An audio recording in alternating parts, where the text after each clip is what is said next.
Asahina Wakaba is a timid young girl. This morning, she wakes up feeling disheveled and overwhelmed by laziness. She dreads mornings, lacking a compelling reason to face each new day. Despite her reluctance, she forces herself out of bed, fearing that others might question her if she stays in her room too long.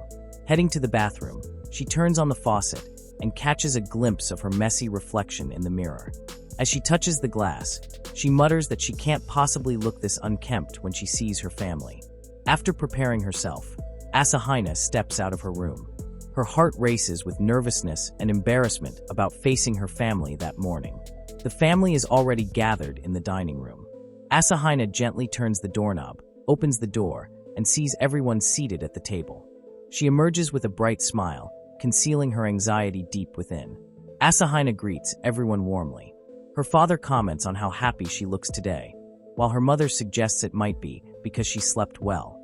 Her twin sister, Asahina Futaba, speculates that Asahina's cheerful mood could be due to the beautiful, sunny weather.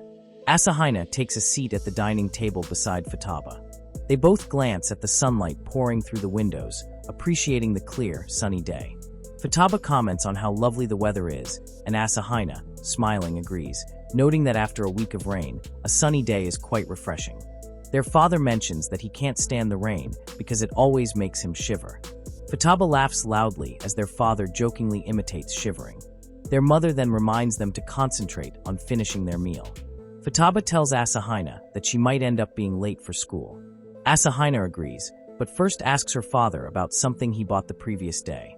Feeling embarrassed, her father admits it, and Asahina jokes that he's too old to be buying model figurines.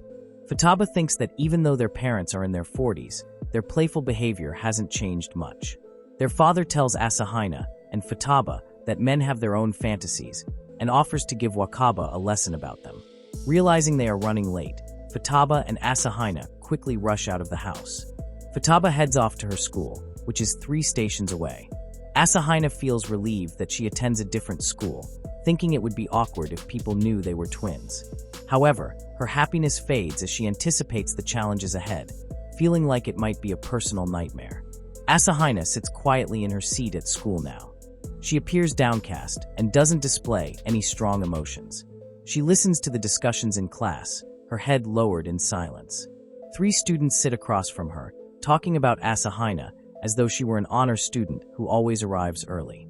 The main speaker is Nane Tsukumi, a dominant presence in the class.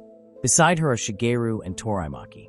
Shuji comments that Asahina only keeps company with her notebook, and adds that she is the complete opposite of Nane's.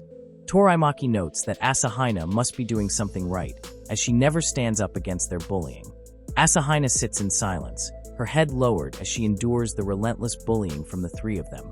She can feel the weight of their words pressing down on her, and with every passing moment, the question lingers in her mind. When will this ever end? All she wants is a normal school life, where she can laugh and connect with others without the constant fear of being ridiculed.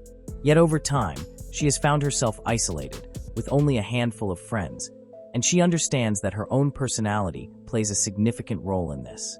Asahina has always had the feeling that everyone around her is laughing at her, judging her, and making her the subject of their mockery. In her mind, she once imagined school as a place of joy, a space where she could grow and form meaningful connections. However, the reality has proven to be far from what she had hoped for, and now, all she can do is quietly endure the harshness of her situation, feeling more and more detached from the world around her. Nane slams her hand on Asahina's desk, making Asahina flinch in fear. Nanes glares sharply at her, and Asahina, feeling intimidated, looks away and apologizes. Nanes then tells her that her gloomy and distant demeanor has upset her. She adds that Asahina's attitude comes across as too arrogant and superior to others, which she finds unpleasant. In an act of anger, Nanes grabs Asahina's hair, causing her pain. The bell rings, signaling the start of break. Asahina grabs her lunch bag and leaves the classroom, her head always lowered. Nanes, Shigeya, and Toraimaki watch her from the window. Asahina walks outside to the small area behind the classroom. She sits down and opens her lunchbox, feeling a sense of peace in the quiet surroundings. Despite the chill, she feels a bit better. While opening her lunch, Asahina imagines being at home with her parents and little sister. She realizes she finds no joy in school.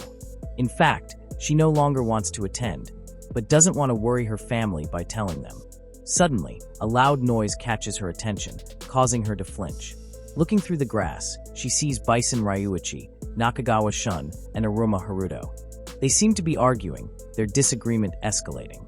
Nakagawa tells Ryoki to stay calm, and advises Haruto not to pick a fight with him without reason. Asahina recognizes them as the big 3-bit school. Nakagawa holds the top spot, consistently ranking first in exams, and even achieving high scores in national exams. The second is Bison, an athlete with exceptional speed. It only took him half a year to make the soccer team, and he has a personal servant always attending to. On the other hand, no one likes Aruma.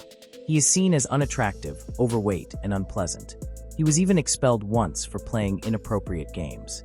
Asahina keeps watching their interactions, pondering what makes their conversation so engaging that they can laugh so openly.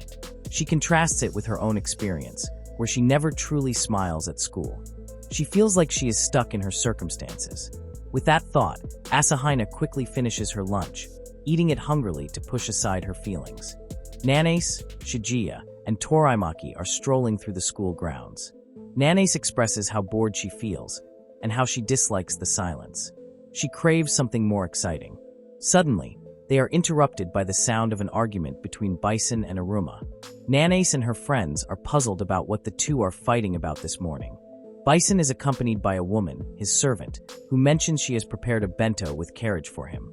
However, Aruma seems more eager to hear about the food. He complains that the world is unfair, questioning how Bison can have a servant. Bison explains that he views his servant as family, like an older sister and mother to him. Aruma shouts that he's disappointed he can't make his 3D dreams come true, expressing his desire to marry 2 women. Nanase and Shuji feel disgusted by Aruma's lewd thoughts so early in the day. At that moment, Nanase has a flash of inspiration. She recalls Asahina and comes up with a devious plan involving her. The classroom door swings open and Nanase enters. Asahina glances toward the door. Nanase is warmly welcomed by everyone in the class, making Asahina feel left out. Nanase approaches Asahina and says she has something interesting for her. Asahina feels pleased that Nanase is being kind to her. She walks over to Nanase, who hands her a beautiful ornament. Asahina is happy, enjoying the beauty of the ornament. But as she admires it, someone unexpectedly pushes her from behind, causing the ornament to fall to the ground and break. Nanase pretends to be very upset, putting on a dramatic display. Asahina, feeling guilty, apologizes. Nanase tells her that she must do something to make up for it. Asahina agrees, and Nanase comes up with a punishment game. She orders Asahina to confess to Aroma that she likes him. Asahina is shocked and pressured, as she absolutely doesn't want to do it. Asahina envisions Aroma, constantly has inappropriate thoughts, and she feels a deep sense of fear. Now, Nanase is asking her to become Aroma's girlfriend, which is incredibly humiliating. Asahina asks Nanase why she has to make such a confession. Nanase replies that she wants to see a cockroach with that pig. Asahina is taken aback, feeling overwhelmed by the situation. Nanase threatens to tell her parents that Asahina broke the beautiful ornament. Asahina doesn't want her family to find out that she's in trouble. Deep down, she yearns for freedom and wants to confess her feelings to someone she truly likes, not be forced into a relationship with someone like Aroma, who is hated by everyone at school. She also doesn't have the 10,000 yen required to replace Nanase's ornament. Asahina feels she has no choice but to comply. Asahina sits with her head bowed low, consumed by a deep sorrow. Nanase, on the other hand, laughs quietly as she watches Asahina from behind.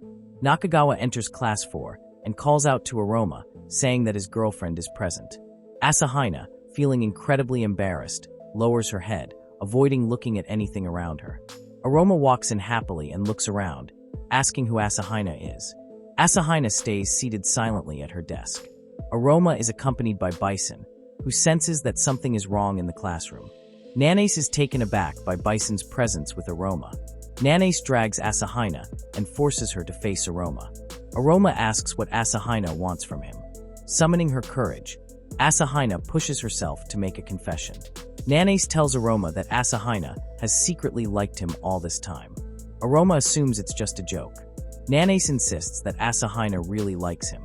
Aroma is taken aback and feels pleased. Asahina takes a deep breath, thinking she can always tell Aroma later that it was just a prank.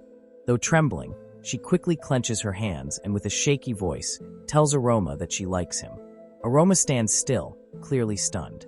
Bison tells Asahina that she deserves someone better than Aroma. He pulls Aroma away, but Aroma struggles and pleads with Asahina to be his girlfriend. Bison then drags Aroma out of the classroom, but Asahina stops them, declaring that she will be Aroma's girlfriend. Aroma is thrilled, overwhelmed with happiness, and celebrates internally. Asahina, on the other hand, grips her skirt tightly, trying to conceal her trembling hands from Aroma. She feels deep guilt for deceiving him. Nanace applauds and congratulates Asahina. Aroma asks if Nanace is a friend of Asahina's, and Nanace lies, saying she is a close friend of Asahina. Bison, still waiting, urges Aroma to return to class. Aroma is about to ask Nanace something, but decides against it, pressured by Bison. Aroma then invites Asahina to walk home with him after school, and introduces her to his friends. He is soon dragged away by Bison, leaving the classroom. Asahina sits down, overwhelmed by a heavy feeling in her chest. Nanace and her friends laugh heartily, gossiping about Asahina. Asahina remains silent, holding back all of her emotions. Today Asahina has told a lie. She doesn't want to cause any harm, so she plans to keep up the lie for a while. After school, Asahina meets Aroma, who is in high spirits and eager to introduce her to his friends. Despite the fear inside her, Asahina battles it with all her strength, trying her best not to let anyone down. After Asahina confessed to Aroma, rumors about them quickly spread. When Asahina left the classroom, everyone's eyes were on her. She walked up to Aroma, who introduced her to Nakagawa and Bison. Nakagawa, a childhood friend of Aroma, greeted Asahina with a friendly smile and introduced himself. Bison, Aroma's longtime partner in crime, didn't smile but still introduced himself to her. Asahina introduced herself in return to both Nakagawa and Bison. Aroma praised Asahina, saying her name was lovely. Nakagawa remarked on how Aroma had only just learned Asahina's full name. Bison clarified that they had only met recently. Then, Bison suggested to Nakagawa that they leave, giving Aroma the chance to walk with Asahina alone. Asahina commented that it seemed like Aroma was very close with his friends. Aroma smiled and replied that they had been friends for a long time, and because of that, he felt completely comfortable around them, able to say anything without hesitation. He then gestured for Asahina to go ahead and start walking home. As Asahina began to leave, she took one last glance toward the window of her classroom on the second floor. Through the glass, she saw Nanace, who appeared to be watching her closely. A wave of unease washed over Asahina as she remembered what Nanace had said earlier, that Aroma might try to do something inappropriate, given his dirty thoughts. The weight of Nanace's words lingered in Asahina's mind, and she couldn't help but feel anxious about what might happen next. Asahina feels that Aroma is really trying hard to keep the conversation going between them. He makes an effort to break the ice, but Asahina struggles to answer his questions. Her thoughts are all over the place throughout the walk. She can't help but think that Aroma might see her as a boring girl for not responding more enthusiastically. Aroma mentions that his house is further down the road, so he can walk alone from there. He also asks where Asahina lives. The moment of parting is drawing near, and Asahina feels that the day is soon to end in her mind. However, just before they are about to separate, Aroma asks if she would like to go on a date with him on Saturday. Asahina feels trapped, with no choice but to agree. Saturday arrives. Asahina waits for Aroma at a park. This is her first date with a boy. It should be a meaningful moment in her life, but she feels like she's ruining it because everything is based on a lie. Asahina secretly hopes for heavy rain, so that the date would be cancelled. After waiting for 15 minutes, she finally sees Aroma, who is already waiting by a fountain. He waves his hand at her. Everyone around her notices, and Asahina feels extremely embarrassed. Aroma apologizes, mentioning that the weather is too cold for a proper date. But he promises to do his best to make Asahina feel comfortable. Aroma invites Asahina to one of the cinemas nearby. He asks her which movie she would like to watch, and Asahina points to the latest trending film. Aroma quickly buys the tickets and tells Asahina to go inside the theater, first to avoid the cold. Asahina feels surprised. She has never been treated this way, except by her family. She starts to feel that Aroma is a kind-hearted guy. They sit side by side in the theater. Asahina remembers that Futaba once shared how she had a bad experience with the trailers for this film. It's been a long time since Asahina watched a movie, so she decides to try her best to enjoy it. She's deeply focused on the scenes unfolding on the screen. Suddenly, Aroma's hand brushes against Asahina's. Asahina gasps, causing a startled reaction from everyone in the room. Aroma, equally shocked, keeps apologizing. Asahina starts to think that it might not have been entirely Aroma's fault. After all, touching hands is a common thing for couples. They resume watching the movie, but once it's over, Asahina quickly gets up from her seat. Aroma follows her from behind. Aroma feels bad for Asahina, realizing that he might have treated her poorly. He sincerely apologizes, explaining that he has no experience with romance. Aroma then tries to persuade Asahina to go for lunch or do some window shopping. Asahina agrees. They start walking around the mall, and suddenly, Aroma points at something, saying that Asahina will surely like it. It turns out, Aroma has bought tickets for a play zone. Asahina is amazed by the various attractions and games available there. Aroma smiled warmly as he encouraged Asahina to choose the game she wanted to play.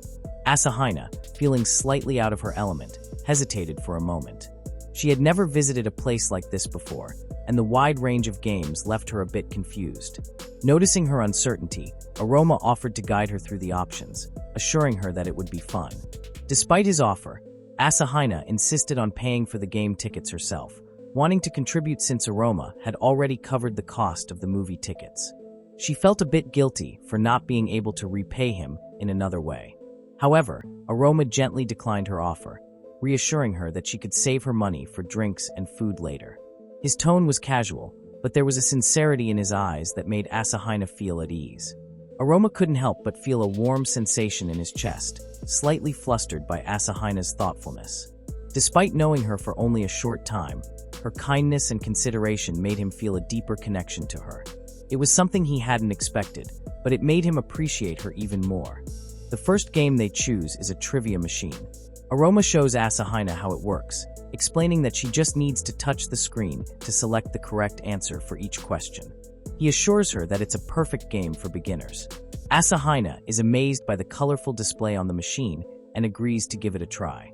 As she inserts a coin into the machine, Aroma watches her intently from behind, his presence making Asahina feel both nervous and comforted. The screen lights up with vibrant colors, displaying the instructions for the game, just as Aroma explained earlier. Aroma stands behind her, offering gentle guidance as she navigates the game. The machine then presents its first question. Aroma encourages Asahina to think carefully before choosing an answer, but she quickly selects one, her response confident and sure. The answer is correct, and the screen flashes a congratulatory message for her achievement. Aroma cheers her on, his voice filled with excitement and encouragement. Asahina feels a mixture of embarrassment and happiness. She never expected to enjoy a game like this, but her heart feels light as she continues to play.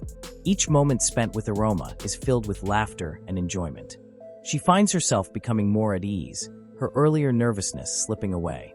In the outside, the rain falls heavily, but inside the play zone, it's as if the two of them are in their own little world, sheltered from the storm. The moment arrives when they face the final question from the trivia machine. Asahina feels a surge of tension, the weight of the challenge pressing on her. Despite her nerves, she knows she has accepted this challenge and is determined to see it through. Aroma, equally excited, has never reached the final stage before, and his enthusiasm is palpable. His eyes shine with the hope of winning the quiz together. Asahina reflects on the task ahead, her thoughts racing. She knows she must try to finish without making any mistakes. The pressure mounts, but she resolves to give it her best shot. Memories of childhood games flood her mind, recalling how she never managed to complete the ones she started. This time, she wants things to be different.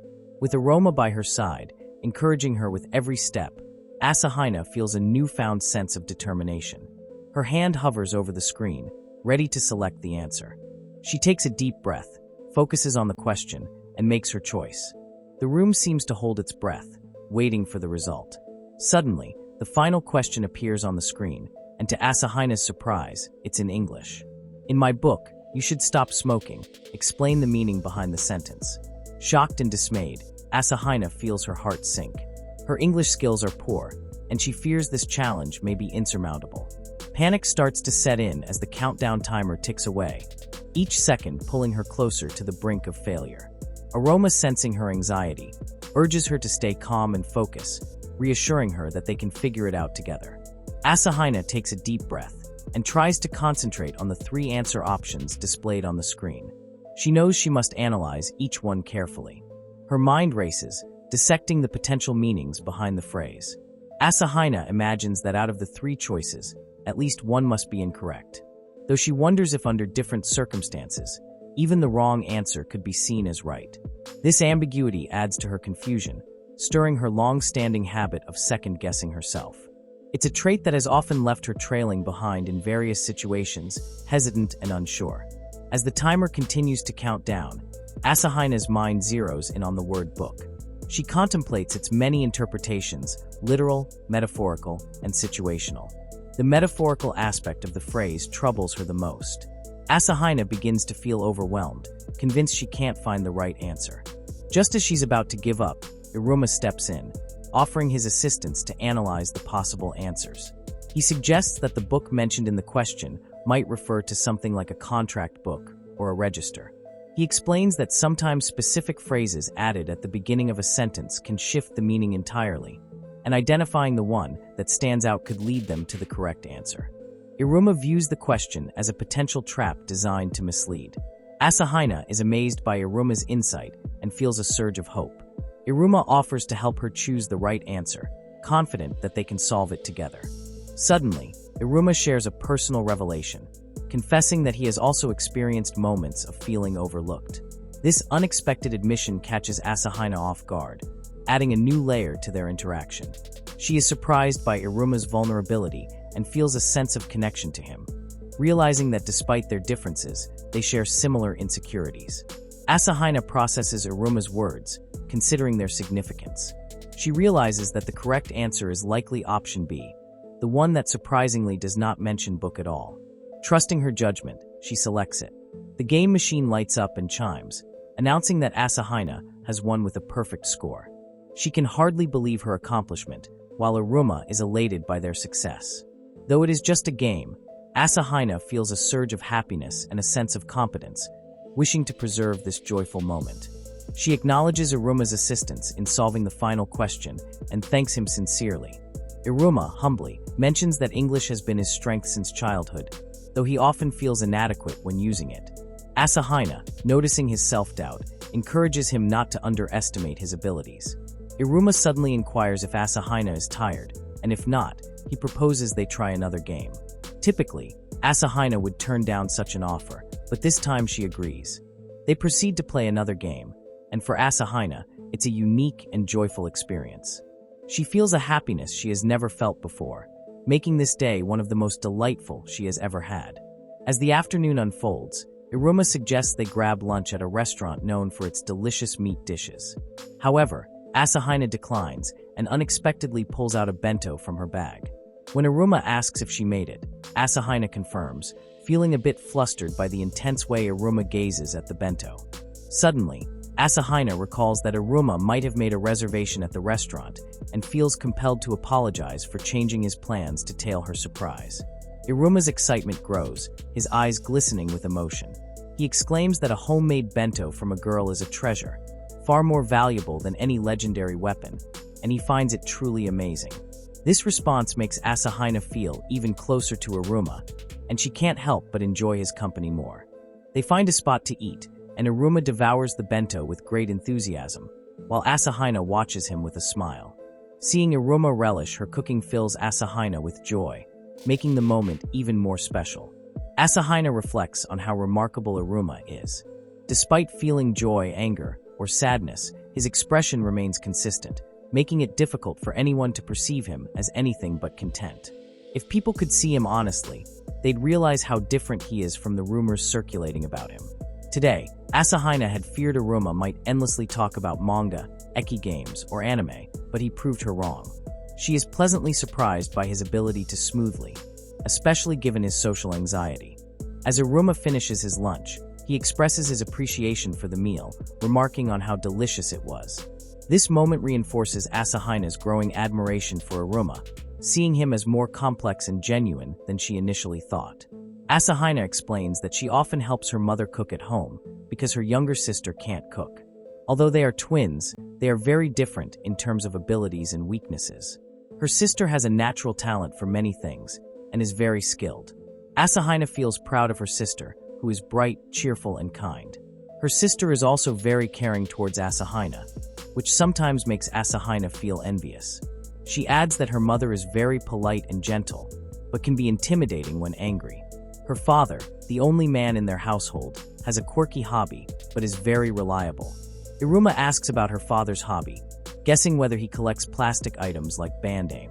Iruma himself likes Band-Aid, but quickly shifts the conversation, asking if Asahina enjoys her father's hobby. Asahina responds that her mother and sister also like it. While Asahina shares about her family, Iruma listens attentively with a smile, showing no signs of discomfort. When Asahina asks about Iruma's family, he explains that his father is a junior high school teacher who has always advised him to be mindful of his actions. His father is cheerful and loves to tell jokes, though Iruma sometimes worries when his father cries after drinking beer. On the other hand, his mother is very passionate and hates to miss out on anything.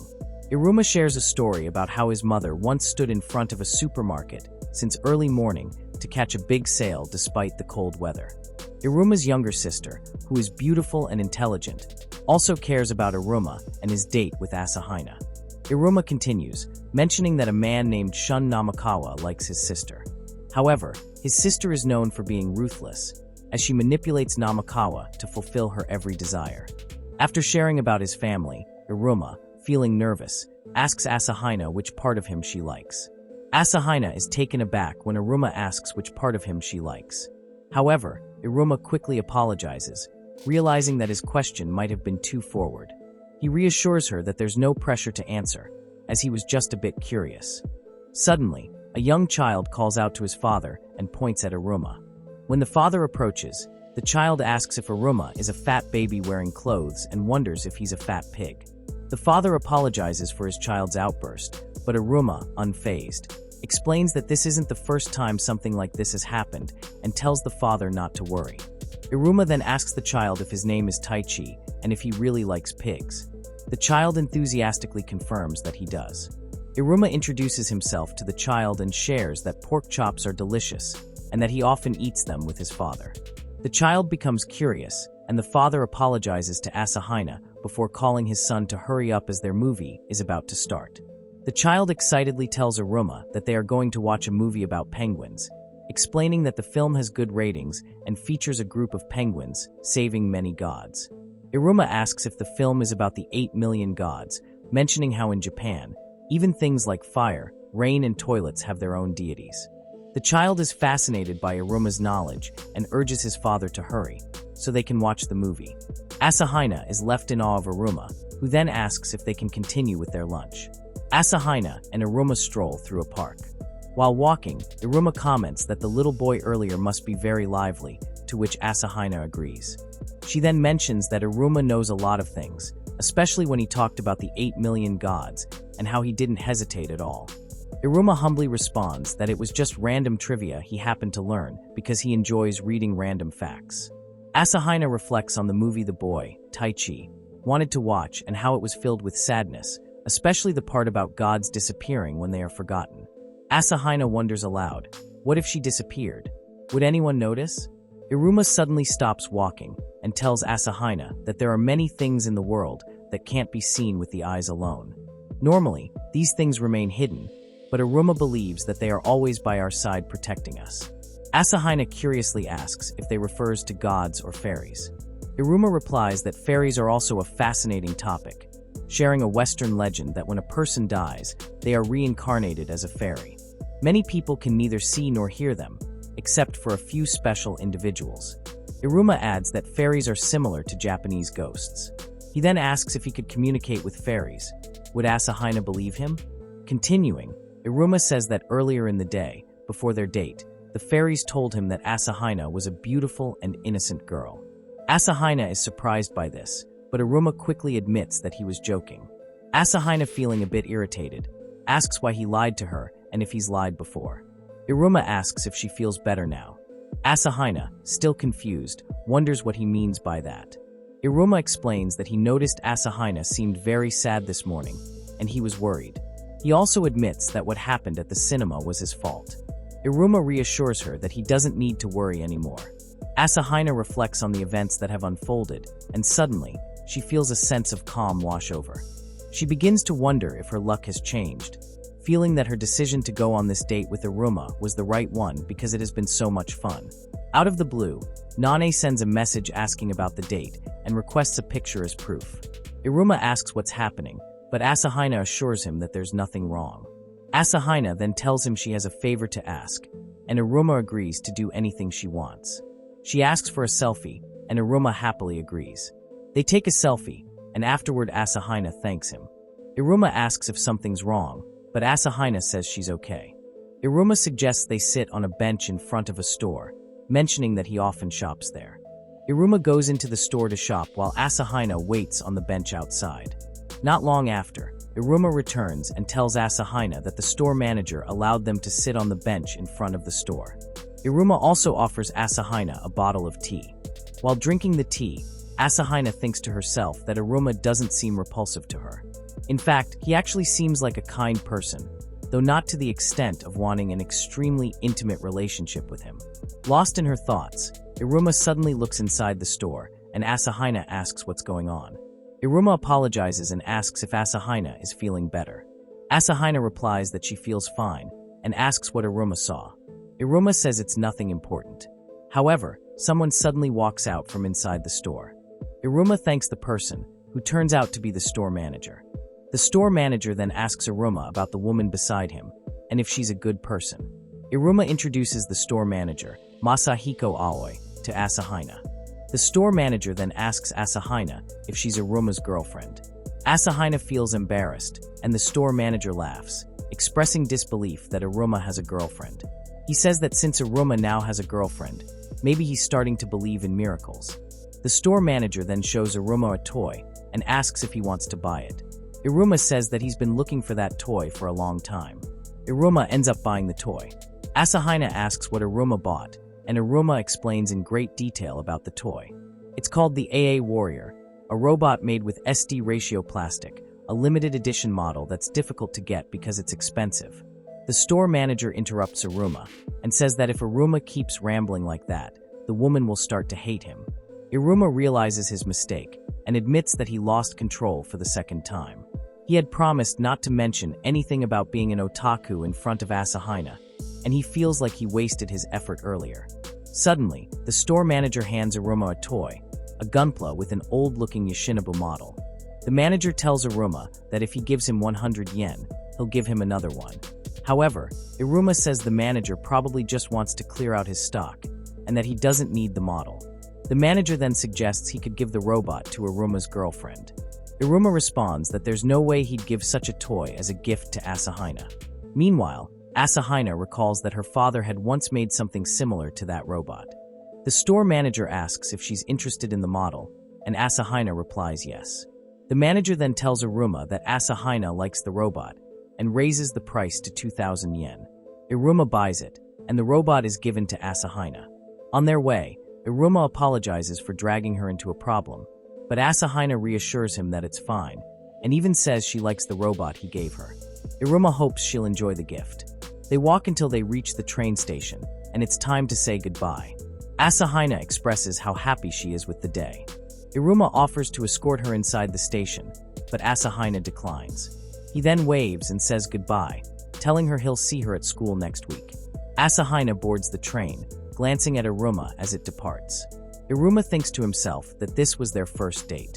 After their first date, the relationship between Wakaba and Haruto grows closer day by day.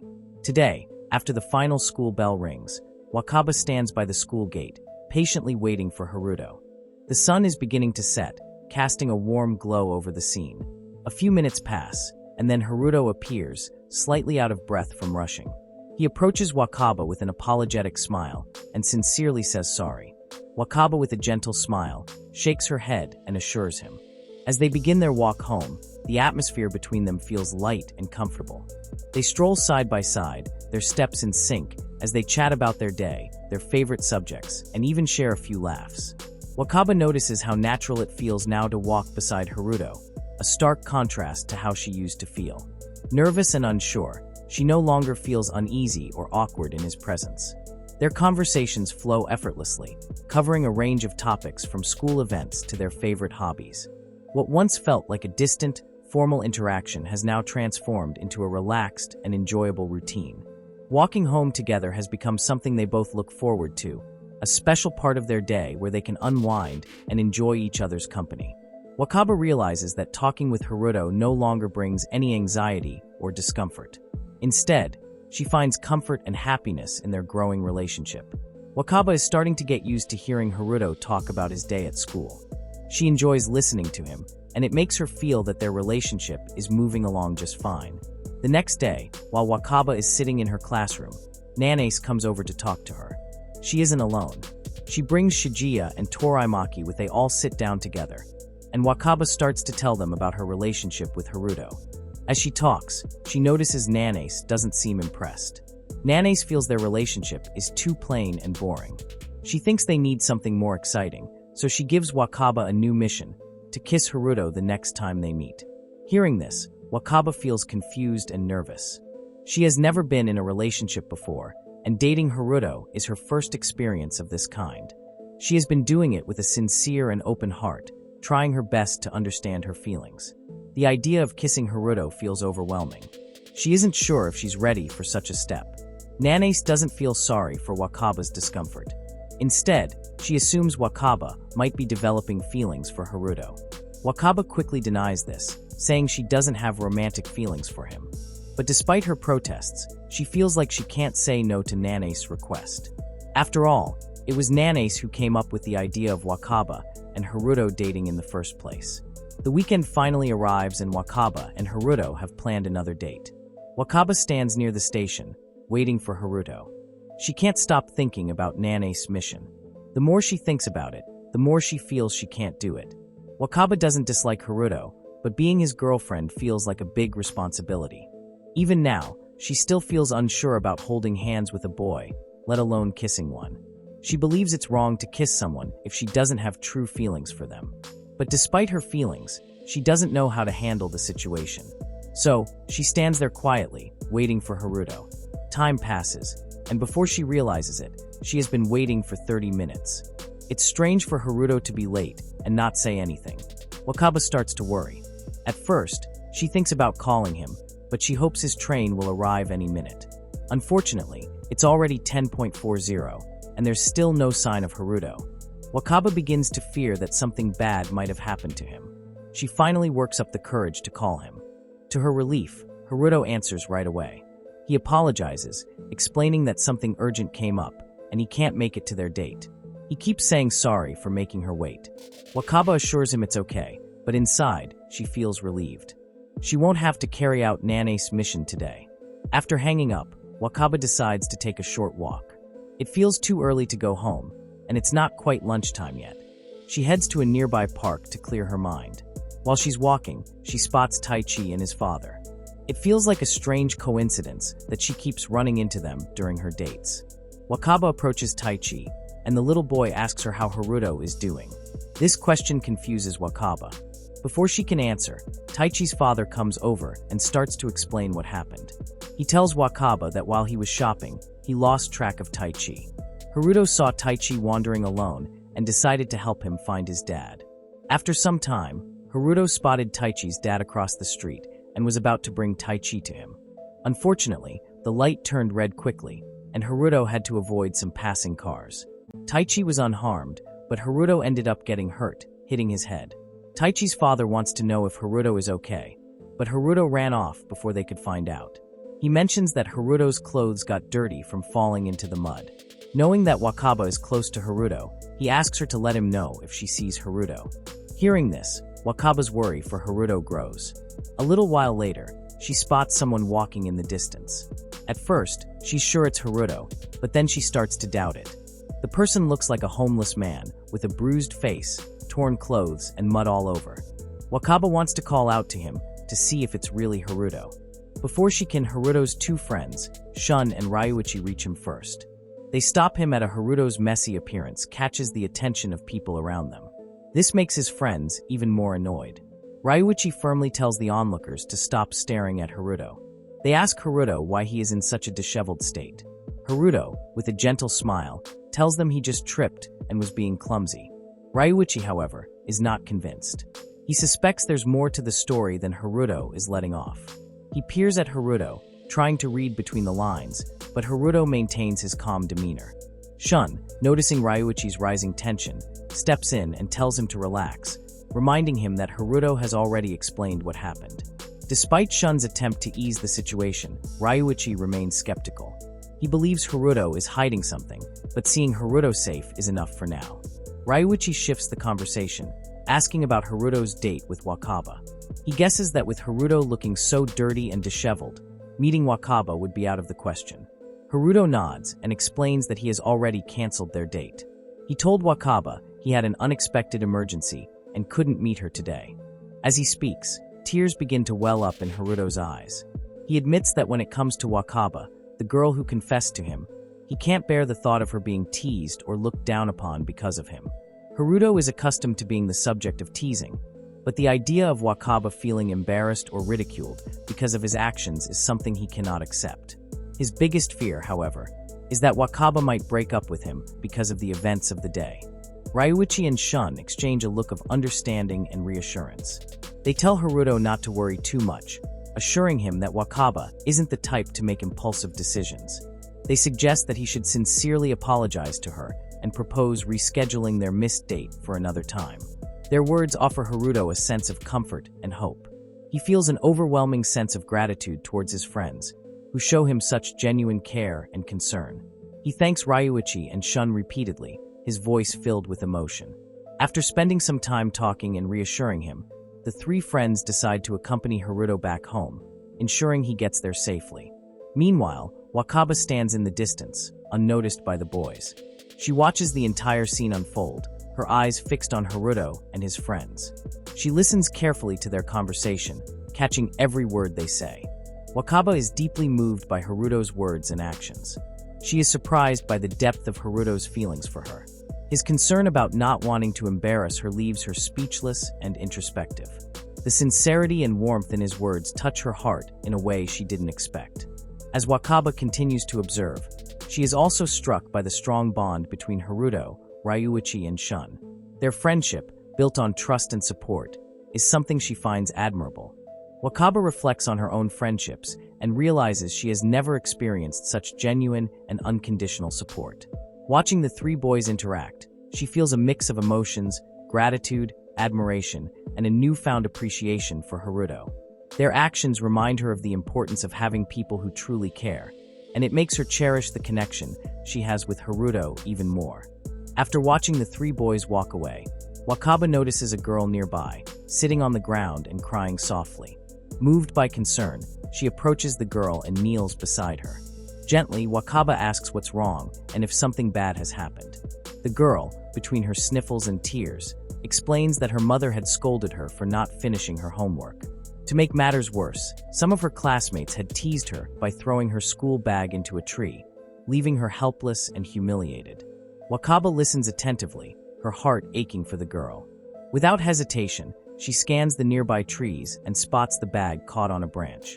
Determined to help, Wakaba climbs the tree carefully, retrieves the bag, and hands it back to the grateful girl.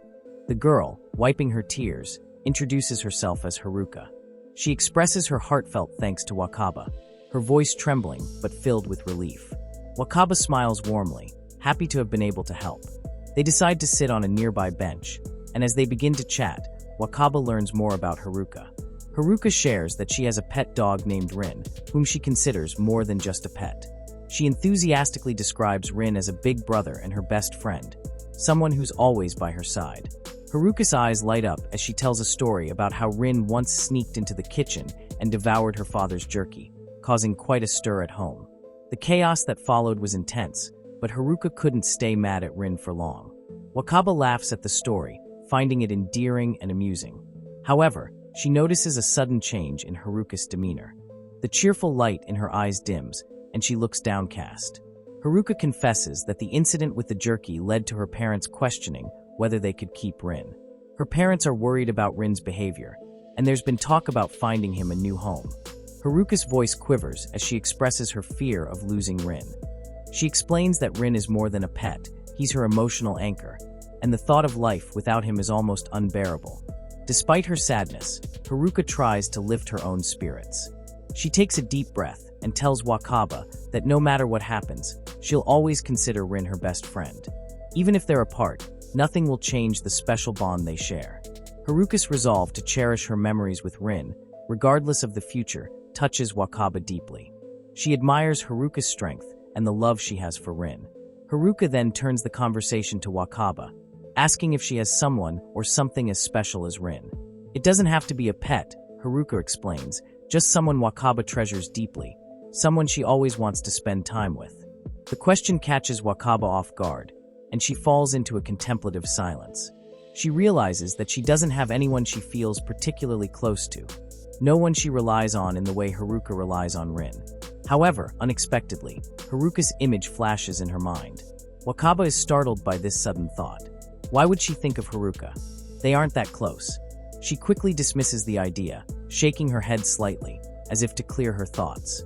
Yet, the thought of Haruka lingers, making her feel uneasy. Her expression shifts to one of worry, which Haruka notices immediately. Feeling guilty for possibly upsetting Wakaba, Haruka quickly apologizes.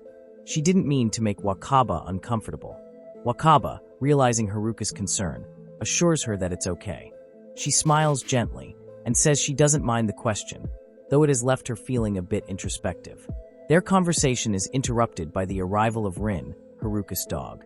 Haruka's face brightens instantly as she rushes to hug Rin, introducing him to Wakaba with excitement. Wakaba greets Rin with a warm smile, enjoying the sight of Haruka's happiness. However, Haruka soon notices that Rin's collar looks different, and a flicker of worry crosses her face. She expresses concern that her mother might be upset with Rin for some reason. Rin, as if sensing the urgency, tugs gently at Haruka, as though trying to lead her home. Haruka initially seems puzzled, but then remembers her unfinished homework. Realizing the time, she decides it's best to head back home. With a grateful heart, she thanks Wakaba once more for her kindness, promising to return the favor someday. Haruka waves goodbye as she and Rin start running towards home. Wakaba watches them go, a smile lingering on her lips. She feels a sense of satisfaction knowing that Haruka is no longer sad. She doesn't expect anything in return from Haruka, but appreciates the sentiment behind her promise. As Haruka disappears from view, Wakaba sits quietly, reflecting on the day's events. She feels a peculiar warmth in her chest, an inexplicable happiness that seems to bubble up from within. She can't quite identify the reason, but she knows that something about today has left her feeling more alive and connected than before. The next morning, Wakaba wakes up feeling restless, unable to shake off the thoughts that kept her up all night. As she prepares for school, the events of the previous day play on a loop in her mind. Her failed mission, the unexpected encounter with Haruto, and the looming confrontation with Nanace all weigh heavily on her.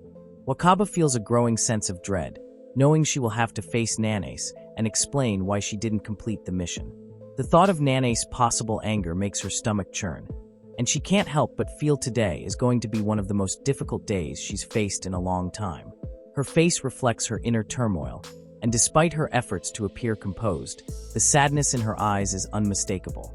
As she walks to school, her mind races, trying to think of how she will explain herself to Nanace. She knows that simply saying the date was canceled won't be enough, but she can't bring herself to lie about it either. The pressure mounts with each step she takes toward the school gates. She's so lost in thought that she doesn't notice someone calling her name at first. It's only when she hears the voice a second time that she snaps out of her reverie and turns to see Haruto approaching her. Haruto's presence catches her off guard, and both of them are visibly awkward at the unexpected meeting. Haruto quickly steps forward, his face full of regret, and begins to apologize. His voice is earnest as he explains how sorry he is for canceling their date at the last minute. He deeply, even going so far as to kneel in front of her, showing just how remorseful he feels. He tells Wakaba that he feels terrible for leaving her waiting in the cold without any explanation, and that he's ashamed for not contacting her sooner. Wakaba is surprised by his sincerity and quickly asks him to stand up. She tells him that he doesn't need to apologize so profusely, reassuring him that she understands and doesn't hold it against him. Her words seem to bring a small measure of relief to Haruto, but he still looks troubled. Wakaba finds herself observing him closely, her eyes scanning his face for any signs of distress or lingering pain from the previous day's incident. She notices that he seems to be in better condition physically, but she can't shake the feeling that something is still weighing on him. Gathering her courage, Wakaba asks Haruto why he canceled their date. She expects him to mention the accident, hoping he will trust her enough to confide in her. However, Haruto's response takes her by surprise. He stammers for a moment before telling her that he overslept.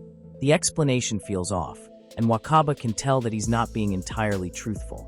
Despite this, she doesn't press him further, sensing that there's more to his story than he's ready to share. In reality, Haruto is battling his own inner conflict. The events of the previous day have left him shaken. He can't stop thinking about how his actions could have endangered Taichi, and though everything turned out fine, the thought of what could have happened haunts him. Haruto feels a deep sense of guilt and disappointment in himself, fearing that his recklessness might have caused harm. He's relieved that Taichi is safe, but the weight of the near miss is something he's not ready to disclose to Wakaba.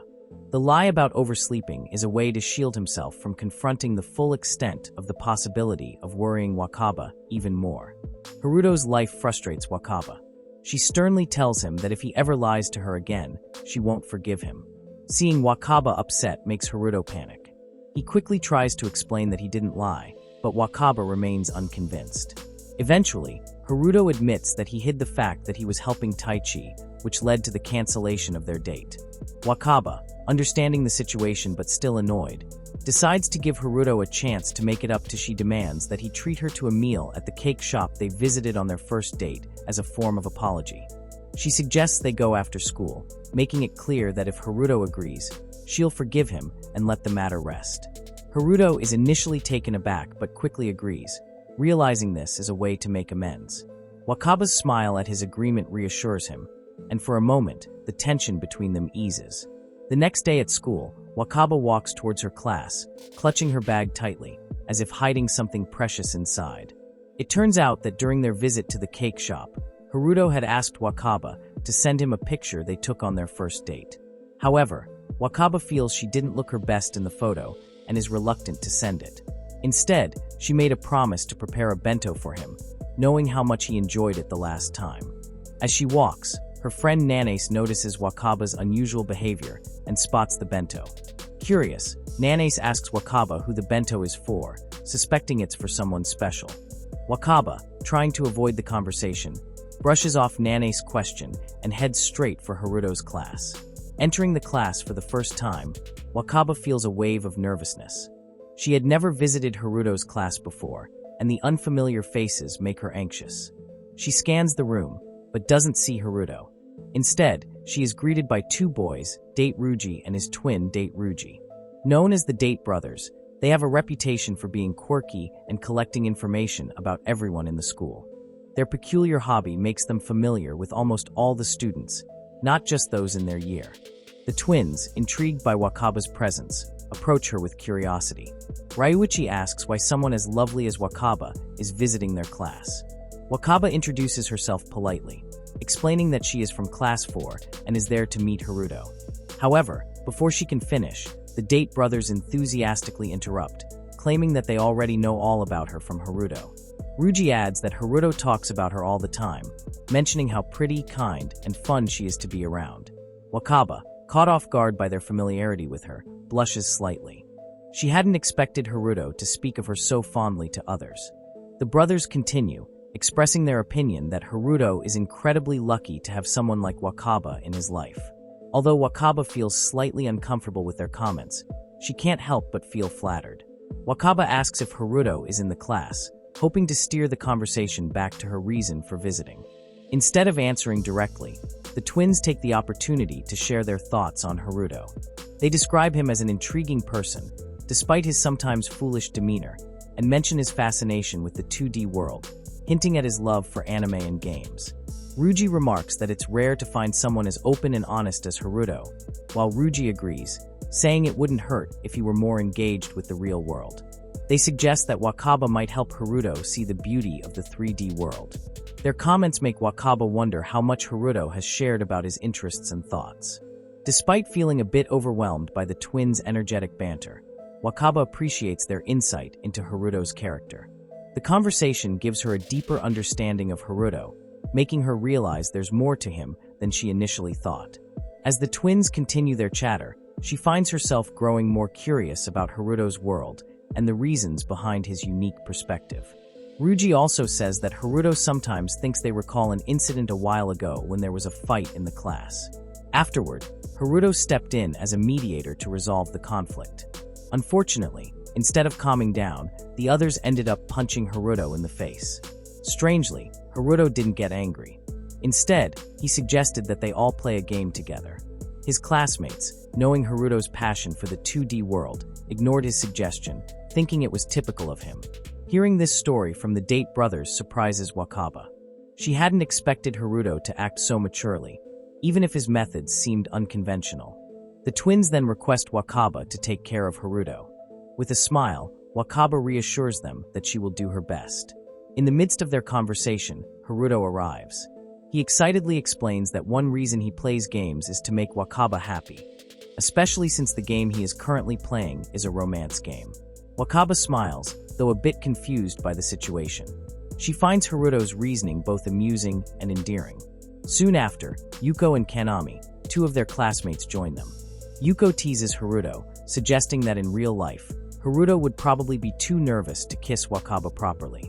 A playful jab catches Wakaba off guard, and she feels her face heat up.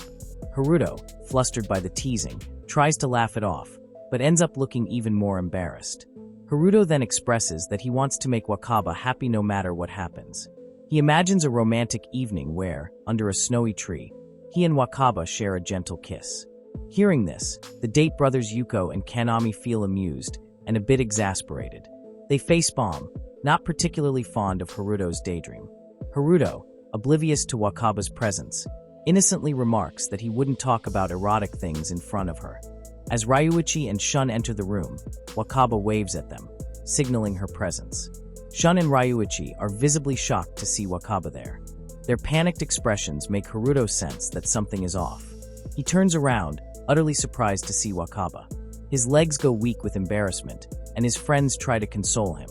Some even offer to take over Haruto's class duties. This gesture leaves Wakaba silent for a moment. Shun approaches Wakaba, attempting to explain that Haruto has a unique way of thinking. Meanwhile, Haruto's two female friends apologize to Wakaba, admitting they didn't know she was Haruto's girlfriend, and for making him talk about such things. However, Wakaba assures them that she doesn't mind. She's more surprised by how much Haruto is loved by his friends. Shun elaborates that not everyone likes Haruto, but he always manages to make his friends laugh, which is why he's so cherished in their class. Even though some people don't like him, Haruto is unbothered by it. Wakaba understands, knowing it's impossible to please everyone. Though slightly taken aback, she keeps her composure. Haruto then approaches Wakaba, earnestly apologizing for her having to hear his inappropriate comments. Wakaba reassures him, stating that it's not a big deal, and invites him to share the bento with her. Haruto is touched by her understanding. Yuko introduces herself to Wakaba, and tells her to come to Haruto's class if he ever hurts or acts strange toward her. She jokingly warns that she wouldn't hesitate to throw Haruto around if he misbehaves. Wakaba is moved by their concern. Wakaba and Haruto then head to the school garden, where they sit and eat the bento together. Haruto enjoys the meal, praising Wakaba's cooking. Suddenly, Haruto feeds Wakaba a bite of her own food, wanting to truly share the experience. As they eat, Haruto apologizes again for his earlier comments, admitting he got carried away. Wakaba reassures him, understanding that Haruto can be a bit mischievous. Haruto blushes, trying to explain that he was just so happy that he couldn't help himself. Wakaba's cheeks flush as well, but she smiles softly. Haruto notices her adorable smile, feeling a warmth in his chest. Wakaba, feeling a sense of joy she hasn't experienced before, asks Haruto to call her by her first name instead of her last name, Asahina. Haruto is momentarily stunned, while Wakaba is lost in her thoughts. She realizes that she's never laughed or smiled so freely as she does when she's with Haruto, almost forgetting that she's supposed to be playing a game in this relationship. The days pass by so quickly. Wakaba, as usual, heads to school with Futaba. However, that day they wake up late. They rush to get ready, and Wakaba quickly urges Futaba to hurry up so they won't miss school.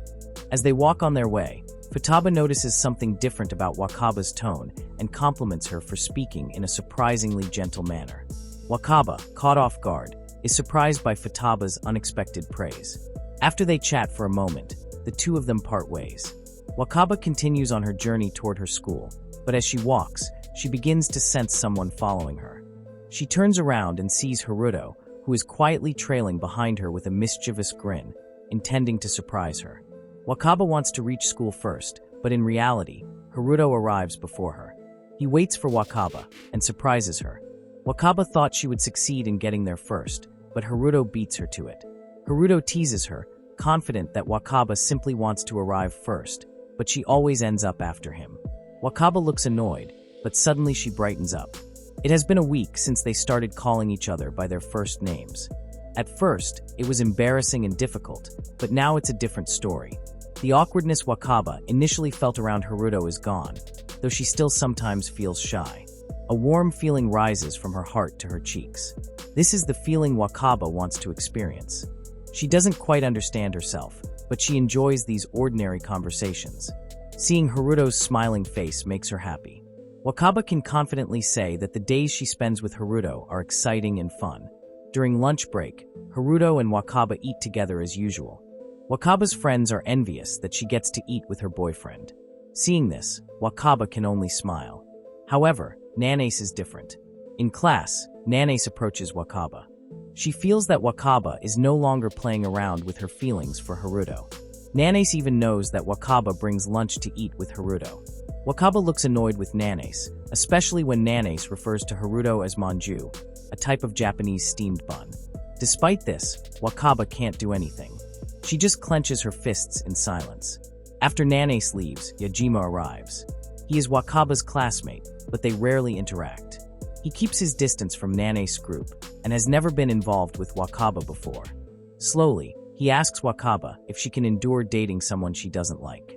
It turns out Yajima disapproves of this game, but he can't do anything for Wakaba because of Nanace and her friends. Yajima suddenly starts crying, which confuses Wakaba. Eventually, she understands why Yajima is crying.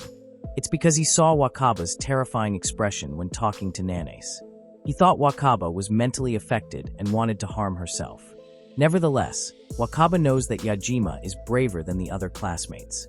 He has the courage to talk to Wakaba, even though others wouldn't dare for fear of ending up like her, being bossed around by Nanace.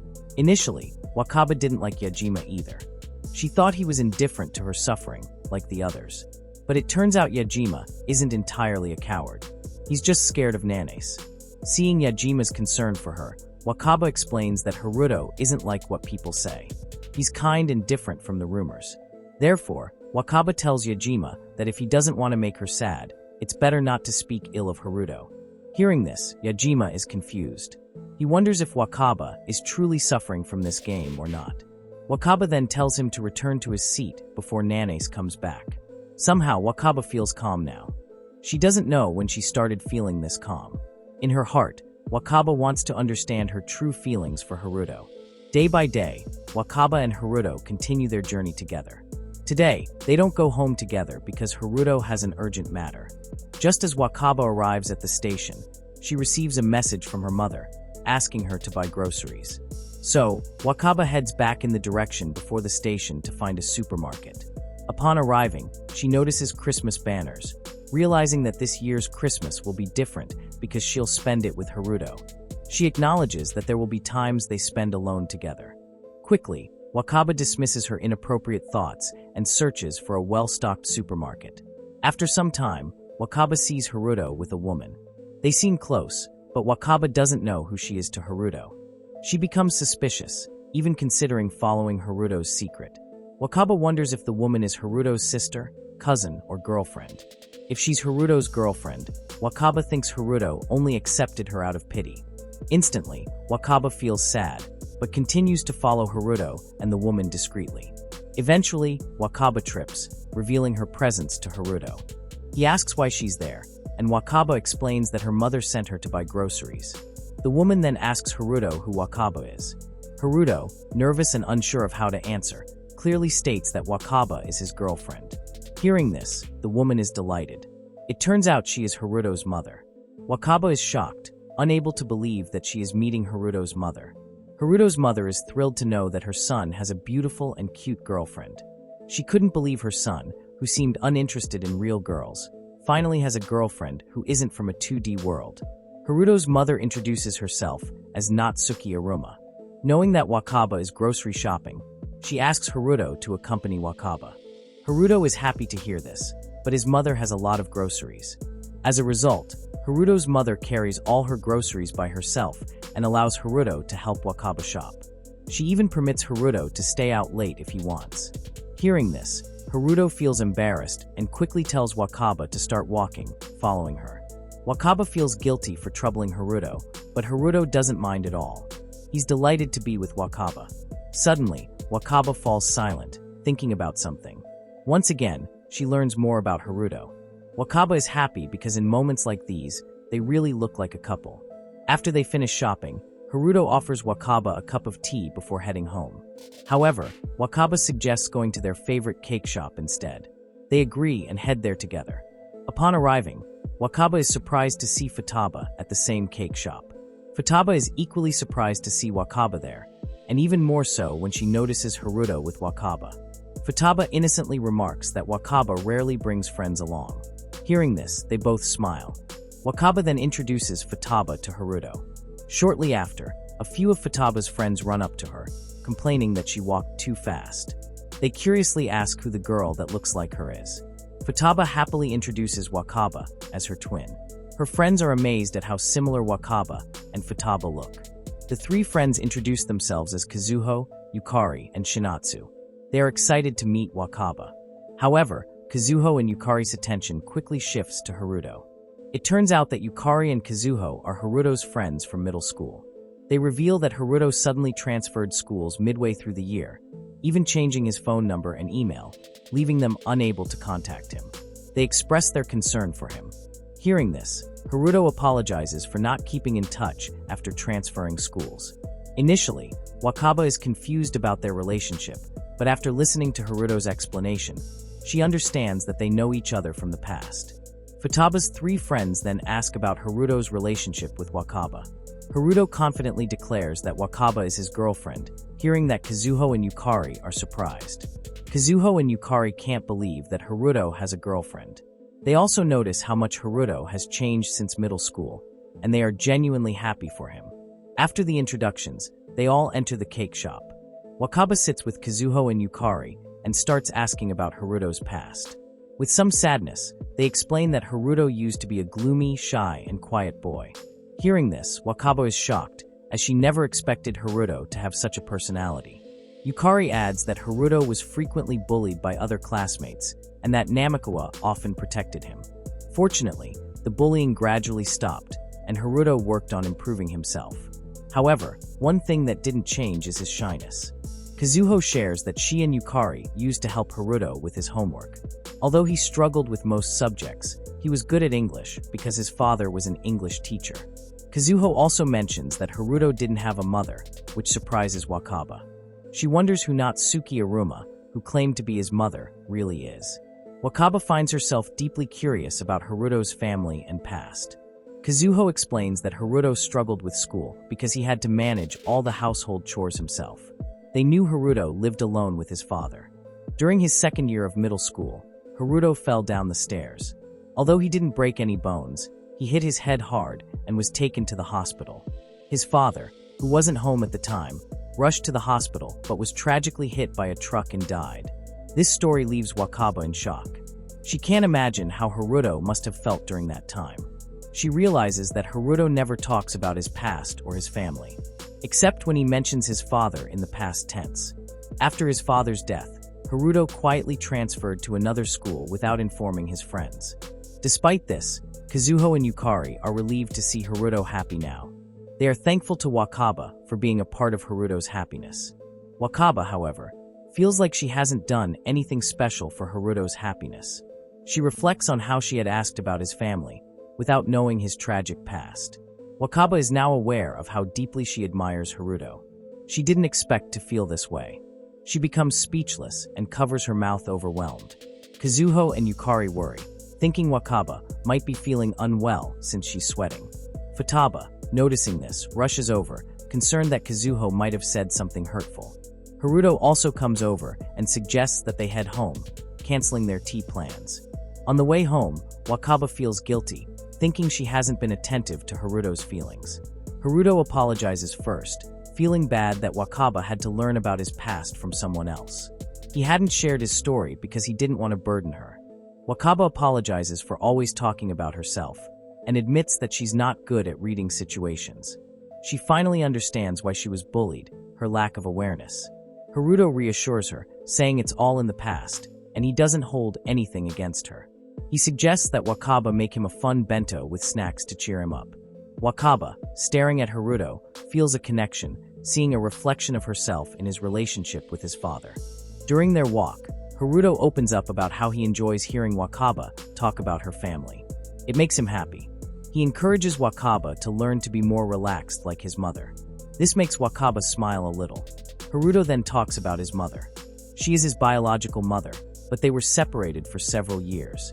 Until 2 years ago, Haruto believed his mother had passed away, but he reunited with her and his younger sister Mafuyu. Haruto explains that his mother, Natsuki, originally belonged to the prestigious Bison family. Disliking the strict upbringing, she ran away and met Haruto's father. However, their happiness was short-lived. Haruto's father was tricked and ended up in debt. The Bison family paid off the debt, but on the condition that Natsuki leave Haruto and his father and marry her fiancé. After Haruto's father's death, Mafuyu approached Haruto, revealing that their mother was still alive, leading to their reunion. Haruto shares that his father taught him many useful things, including English. This reminds Wakaba of Haruto's dream, which he hasn't shared yet.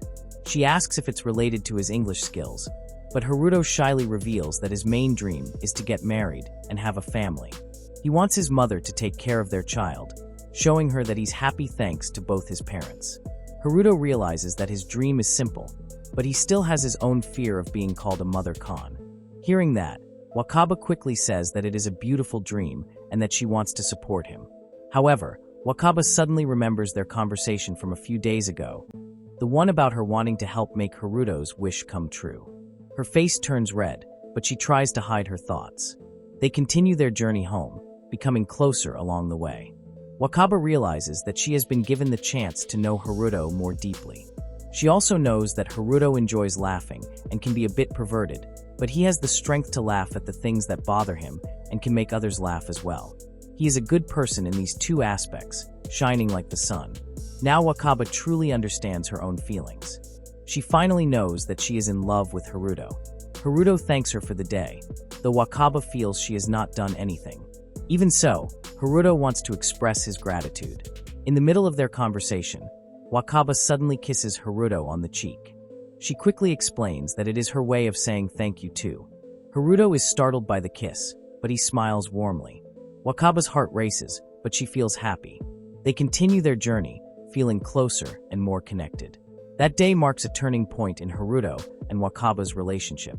Without even realizing it, Haruto begins addressing Wakaba without honorifics, while Wakaba finds herself dropping the formal language she usually uses when speaking to Haruto. Their newfound closeness feels natural and comfortable, as though they have always been meant to be this way. They appear perfectly in sync, sharing smiles and laughter with ease. For Wakaba, every moment spent with Haruto becomes a treasure, a memory she wishes to hold on to forever. She longs to be by his side always, feeling as though her world has shifted into a new, more beautiful reality. As they walk together, hand in hand, they discuss their plans for their next date. Wakaba mentions wanting to play crane games, her eyes lighting up with excitement at the thought. Haruto, ever eager to please her, promises to win something special and give it to her as a gift. Their fingers interlocked, they wander through the city streets, basking in the warmth of each other's presence. Wakaba feels an overwhelming sense of peace standing beside him. She wishes this feeling could last forever, unable to imagine her school life without Haruto anymore. Her heart is filled with joy, and she feels as though she is floating through days that seem almost dreamlike. During lunch one day, Wakaba brings 3 bento boxes and invites Haruto's friends, Shun and Ryoichi, to join them. The group sits together, enjoying their meal under the gentle warmth of the sun. Shun and Ryoichi can't hide their envy, joking about how lucky Haruto is to have such a capable and thoughtful girlfriend. Their playful teasing only makes Wakaba blush, but she feels a swell of pride at the same time. The conversation shifts to Haruto's recent birthday, and he expresses his gratitude for the thoughtful gifts his friends have given him. Shun and Ryoichi beam at Haruto's happiness, feeling pleased that their efforts have been appreciated. However, Wakaba's smile falters. She is slightly annoyed because Haruto hasn't told her about his birthday beforehand. When she asks why he hasn't mentioned it, Haruto sheepishly admits that he doesn't want to seem like he is fishing for gifts. Wakaba's frustration, however, isn't about the gift. She wants to celebrate his birthday and make it special for him. Haruto, sensing her disappointment, quickly assures her that she has already given him the most precious gift, her love. His candid words make Wakaba's heart race, and a soft smile returns to her lips. Haruto adds that he appreciates how Wakaba no longer uses formal language with him. Wakaba, slightly taken aback, insists that she has already stopped speaking formally. But Haruto, ever playful, challenges her to speak casually in front of Shun and Ryoichi. Embarrassed, Wakaba hesitates, feeling self-conscious about dropping her usual polite tone in front of others. Seeing her flustered expression, Haruto can't help but tease her further, saying that he loves her even more when she is shy. Wakaba, red-faced, threatens to stop talking to him if he continues to be so mischievous. Haruto responds with a heartfelt gaze, confessing his love for her once again. Their intimate moment doesn't go unnoticed. Shun and Ryoichi can't help but feel a pang of jealousy as they watch the couple's affectionate exchange. They teasingly call them lovebirds before excusing themselves, leaving Haruto and Wakaba to enjoy each other's company in peace. That evening at Wakaba's home, she has dinner with her family, her father, mother, and younger sister Futaba. As they eat, her parents notice a change in Wakaba's demeanor. She seems unusually cheerful, a radiant smile never leaving her face. Her mother, curious, asks what has made Wakaba so happy. Wakaba, not wanting to reveal the true reason, attributes her joy to the delicious meal her mother has prepared. But her parents aren't convinced. They sense there is more to Wakaba's happiness than she is letting on. After dinner, Wakaba excuses herself and returns to her room. Futaba, aware of their parents' concerns, decides to check on her sister. She enters Wakaba's room and closes the door behind her. Futaba, always perceptive, knows that Wakaba's happiness is linked to her time with Haruto. She asks Wakaba about her day, prompting her to open up about her feelings. Wakaba recounts her recent days at school, particularly the moments she shares with Haruto. She speaks fondly of his playful teasing and how it always manages to brighten her day. Futaba listens intently, sharing in Wakaba's joy. But her curiosity soon gets the better of her. She asks Wakaba how she has fallen so deeply in love with someone like Haruto, who doesn't seem to fit her usual criteria. Wakaba pauses, reflecting on her relationship. She admits that Haruto's appearance isn't what initially draws her to him. Instead, it is his kindness, his selflessness, and his ability to make those around him laugh and feel at ease. Wakaba explains that being with Haruto makes her heart race in a way she has never experienced before. His presence fills her days with light and happiness, and it is these qualities that make her fall for him so deeply. Futaba, touched by Wakaba's heartfelt explanation, can't help but feel a pang of jealousy. She expresses her desire to have a boyfriend who can make her feel the same way. But she is also curious about how Wakaba and Haruto's relationship has begun. Wakaba hesitates, remembering that it all started with Nanes that she confessed to Haruto. However, she chooses not to reveal this detail to Futaba, fearing it might tarnish the sincerity of their relationship. As Wakaba sits in her room that night, a sense of unease washes over her. She finds herself thinking about Nanes and how she hasn't been bothered by her lately.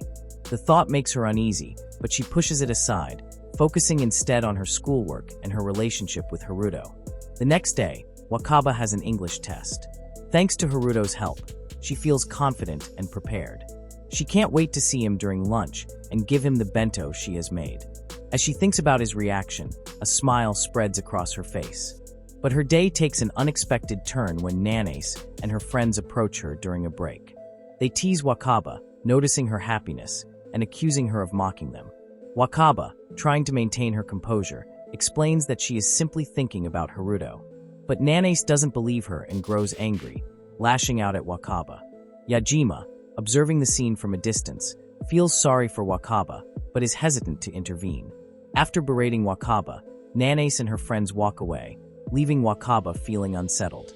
Despite the encounter, a message from Haruto soon lifts her spirits, reminding her of the happiness she feels when she is with him. Yet, a lingering sense of unease remains. As the lunch bell rings, Wakaba eagerly makes her way to Haruto's classroom, only to find it empty, except for Ryoichi. He greets her with a mischievous grin, mentioning that he has told Haruto she won't be coming to lunch. Confused and worried, Wakaba asks what he means.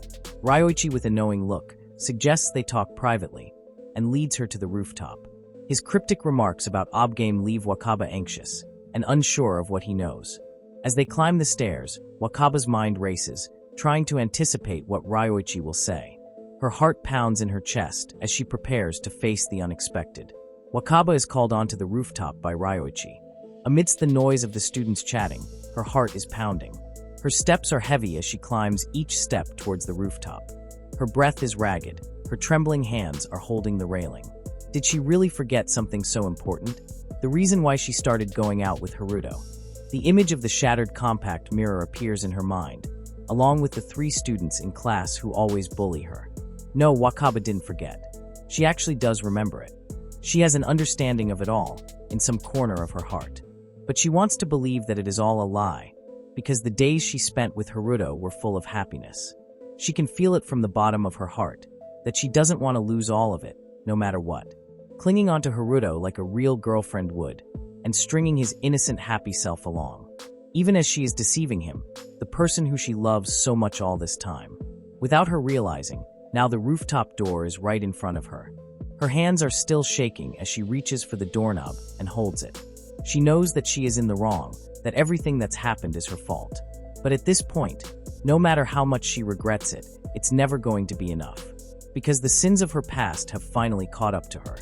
She turns the doorknob and opens the door. A strong wind blows against her face, blowing her hair away. The bright sky greets her, making her close her eyes. Ryoichi leans against the rooftop fence made of wire mesh. He glances at Wakaba with a sharp gaze, as if he doesn't like what he sees. Ryoichi turns around to face Wakaba. He apologizes to Wakaba for calling her up to the rooftop when it's cold outside. Wakaba seems agitated, as if she wants to explain something, but Ryoichi is in control of the conversation. He says that he'll just get straight to the point. He asks Wakaba if a game consisting of preparing a fake confession with Haruto as a target, and then later revealing it to him, to completely break down his pride really exists. Wakaba lowers her head, gripping her skirt tightly, and then nods slightly. Ryoichi then asks if she is part of the game. Wakaba gasps, her body shaking violently as she admits that she is involved. Knowing this very messy truth, Ryoichi lets out a heavy sigh and scratches his head. His eyes are closed, his forehead is furrowed, implying how he hates the situation. Wakaba is still looking down, trembling. There is no reason to hide anything anymore. So Wakaba tells Ryoichi everything. About how she became the target of bullying among her classmates after entering the school. About how she broke the compact mirror and was forced into participating in this punishment game. About how, because of that, she deceives everyone, even Haruto. Ryoichi seems to not really care about Wakaba's explanation. He tells Wakaba to stop screwing around with him. He is clenching his own hand tightly, trying to hold back his anger as best as he can, which he seems to fail and yells at Wakaba, telling her not to get Haruto involved in her worthless game. He calls Wakaba, and everyone involved in the game pieces of shit out of rage. Wakaba flinches upon being yelled at by Ryoichi. Frustrated, Ryoichi takes a deep breath and apologizes for yelling. He says that he completely understands Wakaba's situation now. The first instance was when Date asked Kujo Kanami for advice. Her friends are apparently in Wakaba's class. They went around asking Date and his friends whether they'd notice anything strange, or if they knew anything about it. As they were thinking about it, the rumor of the game came to light. The first time Ryoichi heard about it, He never expected Wakaba to be involved in it as well. But during break time earlier, he had some business in one of the classrooms, so he was crossing through the back of the school building when he heard Nane's and some other chicks' voices. She told him that Wakaba was the one behind it all, that she even came up with the whole plan. The proof being that Wakaba seemed to be having so much fun dating Haruto. Wakaba, who is slandered by her bully, tries to defend herself and says that it is not true. Ryuichi has to question the information given to him by some unknown chick. But he figured that what she told him would explain Wakaba's actions as well. No matter how you look at it, a girl like Wakaba who's good at taking care of people, confessing to someone like Haruto, who's probably the least popular with girls, is definitely suspicious. Now that he thinks about it, there was something wrong with the atmosphere of Class 4 back then. As if angry with himself, he shouts that if it was Shun who had been there at the time, he would have noticed it way sooner. However, Ryuichi feels what Wakaba is saying is probably true as well. He thinks even he can understand that the way Wakaba has been acting until now resembles him a lot. The way he was when he first met Haruto. Even so, it doesn't change the fact that Wakaba deceived him. Wakaba agrees. The reality of her deceiving Haruto, the person she loves dearly, won't change. It won't disappear just like that. A boy who was cheerful, kind, and listened to every whim of her with a smile on his face, he'll be gone. Panicking because she realizes that Haruto will be deeply hurt if he finds out the truth, Wakaba begs Ryuichi not to tell Haruto. Ryuichi snaps and exclaims loudly that there is no way he can tell him while he knows that Haruto is really in love with Wakaba. After dates, after finishing his lunch during break, Haruto would talk about how wonderful and kind Wakaba was, so much so that it was starting to get really annoying. Ryuichi doesn't know what they were, but Haruto even said that Wakaba would make his dream come true. Haruto said that with his usual side, who's always happy and in high spirits. Wakaba is unable to talk. She knows right away what dream Haruto was talking about. She covers her mouth, still trembling and shivering. Ryuichi apologizes for not being able to keep his cool completely since Wakaba is also a victim. But since he now knows the truth, it's time to put an end to this shitty, rotten excuse of a game. In a menacing tone of voice, Ryuichi says he'll make everyone who made Haruto go through this have a taste of hell. He doesn't care if he gets expelled from school. He'll also submit a notice of his leave from the soccer club as well. For Ryuichi, those rotten geezers like his dad and grandfather really messed up Haruto's family's fate. After all this is over, he'll take over the family business. His relatives won't ever go near them again, and he won't let them. From the beginning, he feels like someone like him was never meant to be a part of Haruto's and Shun's life. It was a good opportunity, only for a short while, but he was able to enjoy his school life. And this is enough for him. Ryuichi says he has no intention of doing or saying anything more to Wakaba. He just tells her to keep acting around Haruto, like she normally does. But if she ever tells him about this and still decides to go out with him, then Wakaba is breaking down even before Ryuichi completes his sentence. That's impossible. There is no way she can do it. She won't be able to smile in front of him anymore, and Haruto would definitely get worried seeing her like that. But she can't tell him the reason no matter what. So she'll have to lie to him, and it'll become a never-ending cycle of deceiving him. Wakaba realizes that this is her punishment, the most effective one for her. Buried by the thoughts of the never-ending deceiving cycle, Wakaba is trembling even more. Ryuichi definitely knows what he is doing. He sees how Wakaba is trembling just from him pressuring her a bit. They both know that this is impossible, therefore, Ryuichi tells Wakaba to not come near them, and near Haruto ever again. He'll have her remain with Haruto until the game ends, for sure, as a punishment game from him. Wakaba realizes she made a mistake again. She always realizes it only after it's too late. She'll only ever be able to cause Haruto and the people around him nothing but trouble. Ryuichi tells Wakaba to not stop him, since he's not killing them or sending them to the hospital. He threatens her that if she tries speaking about this to someone else, he won't show any mercy even if it's her, and she'll never get to meet Haruto again. Ryuichi is walking towards the door, and when he's right next to Wakaba, he lets her know that he hates lies. He also reminds her that she took part in something of this degree, so she carries a part of the blame for it as well. Ryuichi finally leaves, and Wakaba breaks down even more. The thing she fears the most is now really happening. She stumbles, staggers, then falls onto the floor. In the end, she only values herself.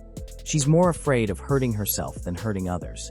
Even now, She wishes from the bottom of her heart that Haruto doesn't come to hate her. It's taking everything she has to not scream from the top of her lungs when she thinks about how she can never see Haruto's smile again. She's different from Haruto, who's like the sun. She's like a rain cloud, melancholy and gloomy. Losing her mind, Wakaba starts to laugh, then crying her eyes out. It is no use anymore. It is all over now. Tears are dripping down. She screams in pain, apologizing to Haruto. And without her knowing, Haruto is also there on the rooftop. He has been listening to everything from the beginning, and now he's also crying hard in silence, and can't believe the situation they are in. Wakaba is walking down the stairs. Her body is trembling after Ryoichi confronts her about the game. Next to the stairs, she sees Kuju Kanami and Yajima Ruri from her class. Seems like Yajima has something bothering her. Her childlike figure is complaining of how much of a worrywart Kanami is. In the middle of their conversation, Kanami realizes Wakaba is there on the stairs. Kanami asks what Wakaba is doing there, which surprises Yajima that they know each other.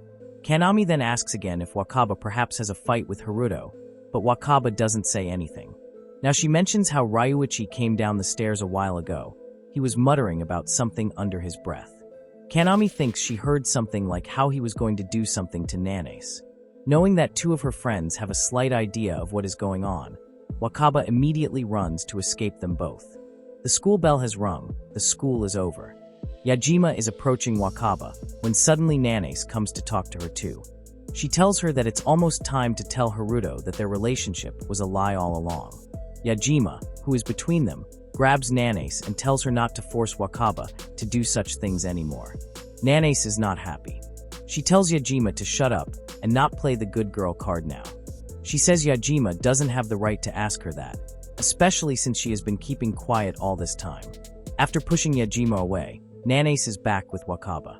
She plays with Wakaba's hair and tells Wakaba to thank her for letting her finish this play pretend with the fat pig. That moment, Wakaba realizes that it was Nanase's fault to begin with. If she hadn't said something like that, Haruto could have still kept the peace he had before meeting Wakaba. Wakaba finally loses control and yells at Nanase to not give her that crap. This was all because Nanase told her to do such things. Now Haruto is hurt. She grabs Nanase, then screams out how she can't tell him the truth, and she no longer has the right to say she likes him anymore. Nanase doesn't understand what Wakaba is saying. She thought Wakaba was lying to Haruto as well.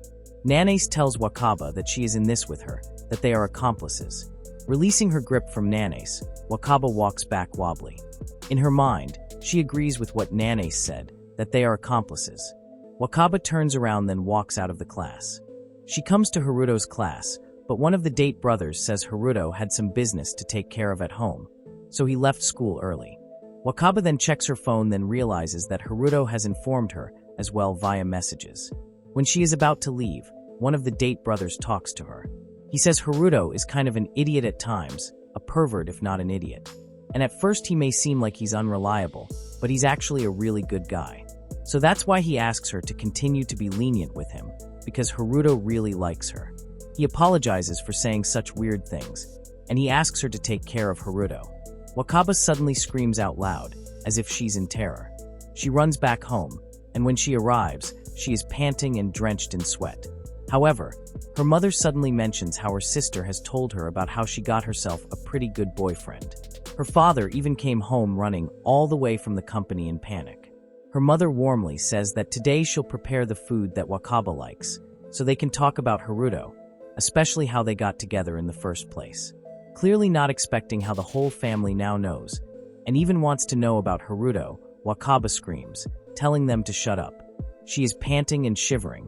The family is in panic. Her sister apologizes because she thought it was fine to tell the family about Haruto that much.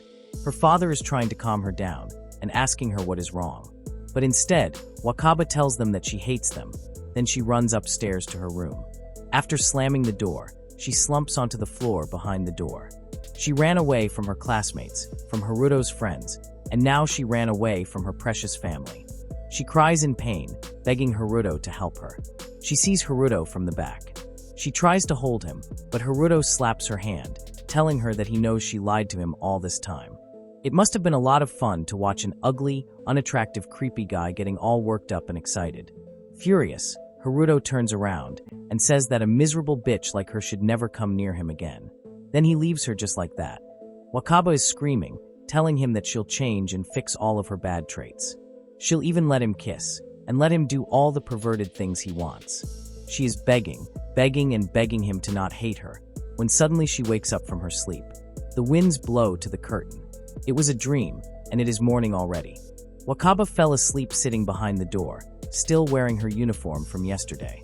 She tries to stand up, and gets out of her room. She has to go to school and talk to Haruto. Outside, she meets her sister, who then asks her about what is happening. Wakaba tells her there is no need to raise her voice, and there is nothing to worry about. Her sister doesn't believe it. She thinks it is because she spilled beans about her and Haruto that she got angry, not getting any answer. Now she thinks Haruto did something awful to Wakaba. Wakaba loudly says no, and says it isn't Haruto's fault. Out of rage, Wakaba tells her sister that someone like her will never understand. Someone who is cheerful and has lots of friends. Unlike a gloomy woman like her, Futaba always seems to be having fun. Wakaba says Futaba doesn't know anything about what she is going through, and tells her to just leave her alone. This is not what Wakaba intended to say. And yet, she is unable to stop her ranting. Futaba is in shock. She just stands there, tears well up in her eyes. She quietly asks Wakaba if that is what she thinks of her. The parents downstairs seem to hear the noises, and realize that Wakaba is awake. They are coming to her, but Wakaba immediately runs, leaving her sister crying. After running out of the house, Wakaba stops to catch some breath. Her phone suddenly rings, and there's a text from Haruto, asking to meet at the usual place behind the school building to talk about something. He says she can come whenever she wants, and he'll be waiting for her. Wakaba comes to the school, and she sees Haruto there. With a calm face and a calm voice, Haruto tells her that he heard everything. Haruto tells her that there is no need to hide it anymore. He already knows that her confession was a lie. He continues to say now that he thinks about it. He didn't really understand what she was thinking about when they started going out. A glimpse of her dream comes to Wakaba's mind. She chokes and starts trembling. Wakaba is trying to talk to Haruto, but Haruto says now that he knows what's going on, he asks her to continue the game. He puts on his bright smile as he says that. Wakaba can't believe what she just heard. She comes forward to Haruto, asking if he really understands what he is doing. He says he is fully aware of it. He also tells her that he was on the roof as well. Ryuichi told him he had something urgent to do and left to go somewhere. He was thinking of inviting Shun or the date siblings to the cafeteria. So Ryuichi went to the rooftop, even though it was cold as hell. So he decided to follow him, since he was free anyway. While laughing, Haruto says he didn't really want to eavesdrop, but that's what happened.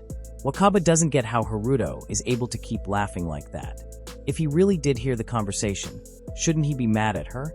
In the middle of her thinking, Haruto bows, asking Wakaba to not bear a grudge against Ryuichi, as he may have come off as being rude, but he only did it for him.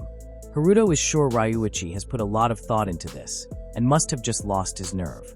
Wakaba says she could never hold a grudge against Ryuichi. Hearing that, Haruto smiles beamingly. He says it's great since he was really worried about it.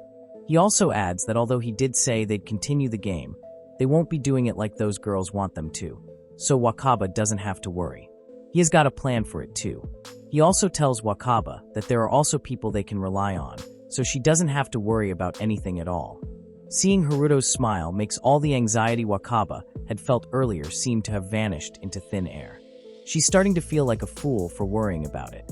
When she looks down, she catches the sight of the damp soil around Haruto's feet. It didn't rain yesterday or even this morning, so she wonders why it is only that spot that is damp. The truth comes striking to her. She now notices the sweats, the trembling from Haruto's body. Haruto keeps saying that it's okay, and he's not angry at all. That for someone like him who's got an iron heart and thick subcutaneous fat, this kind of thing is no big deal. He is trying to say how he thought it was a little weird from the start anyways, but he is trembling even more. In the end, he is not able to call Wakaba by her first name anymore. Instead, he keeps calling her by her last name, Asahina-san. Haruto can't stop talking, as if it's his coping mechanism. He says there is no way a girl as pretty as Waka, Asahina-san, would come to like someone like him. He says he feels embarrassed and ashamed for getting so excited. His confidence plummets down. He says it must have been hard for her to have to go out with a creepy, fat otaku like him. He apologizes for not noticing it sooner. Wakaba is trying to stop him from talking, but she fails. Haruto keeps talking even though he clearly doesn't look fine. He says they'll continue the game, but just in front of them, and they don't have to be together when they're not watching. He is begging her to cheer up and smile. Wakaba is wondering why she never noticed that Haruto was single-mindedly concerned only about her. She confronts him, asking him to tell her the reason why he went through all that trouble for her.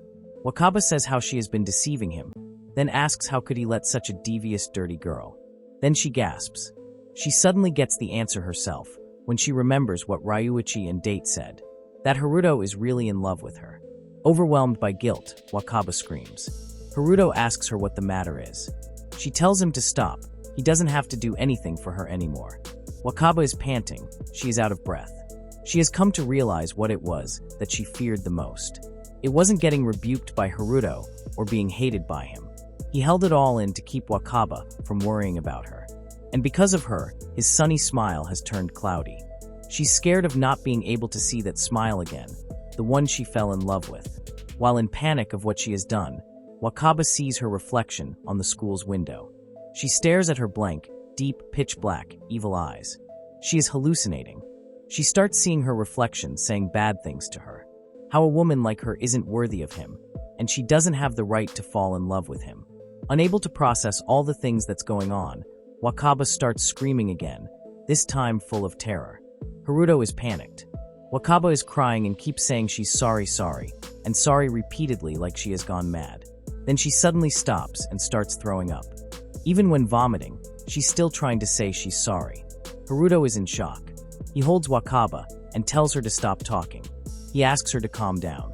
Wakaba stops for a moment. She looks into Haruto's eyes and continues to say she is sorry, but fails as she falls unconscious. Haruto panics. He doesn't want this. He just wanted Wakaba to keep smiling. Wakaba lets go of her consciousness, yielding herself to a sense of security she hadn't felt in a long time. Wakaba is brought to the infirmary. Haruto is asking the teacher if she is going to be alright. Wakaba slowly gains her consciousness. She can see a Haruto between the gap of the curtains. The teacher tells him to calm down and says that judging by the looks, Wakaba seems to have suffered a great mental shock. She asks him what exactly happened, but Haruto just mutters, unable to explain. Seeing it might be complicated, the teacher just pats on Haruto's shoulder and tells him that what Wakaba needs now is to rest. She tells him to return to class, but Haruto says he wants to stay by Wakaba's side until she wakes up.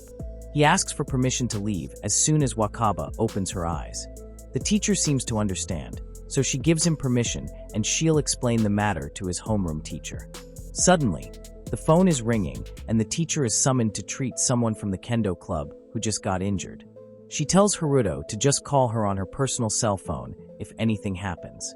When she's about to leave, she says to Haruto that the human heart is something that can become extremely fragile and weak at times, especially in the case of kids his age who are between the state of adulthood and childhood.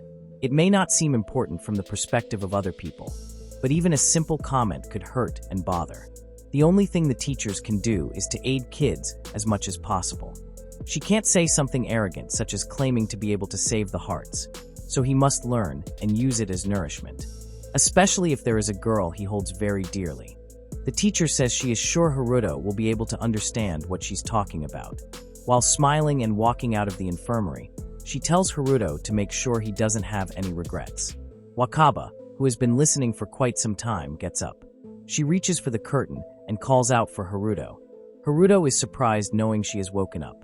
Sitting on the bed, Wakaba is holding her blanket and apologizes for causing Haruto trouble. Haruto is concerned. He tells her not to get up since she has to rest for a while. Wakaba says Haruto is really one of a kind for still being considerate to someone like her. She doesn't have the right to remain by Haruto's side anymore. That's why she tells Haruto to make this the last time they meet. Wakaba says if she hadn't taken part in a stupid game like that, everything wouldn't have turned into such a big mess. Haruto tries to explain something, but Wakaba doesn't let him. Wakaba is thinking to make it as if nothing happened. The core Haruto fell in love with never existed from the start. The girl named Asahina Wakaba, who exists inside of Haruto, is most certainly kind, lovely, and doesn't deceive people or hurt them. She must be a wonderful girl, and completely different from what she is actually like. Obviously lying, Wakaba says to be frank that she was never in love with Haruto. She says she only kept up the appearance because she was being threatened to do so. Then she gets up from the bed walking away, while saying goodbye to Aruma-kun. With this, everything will end. This stupid game, as well as her love. When Wakaba is reaching for the door, she can hear Haruto laughing maniacally. It makes her flinch. Haruto bursts to laugh, saying this is ridiculous.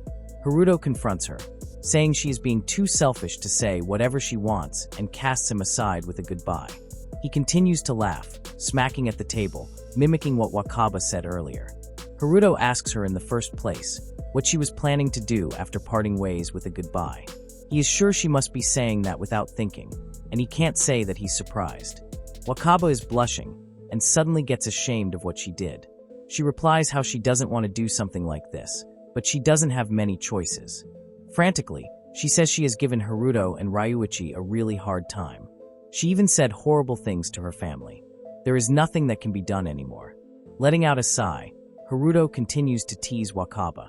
He calls her a troubled young lady who became completely intoxicated with herself. And this is what she gets.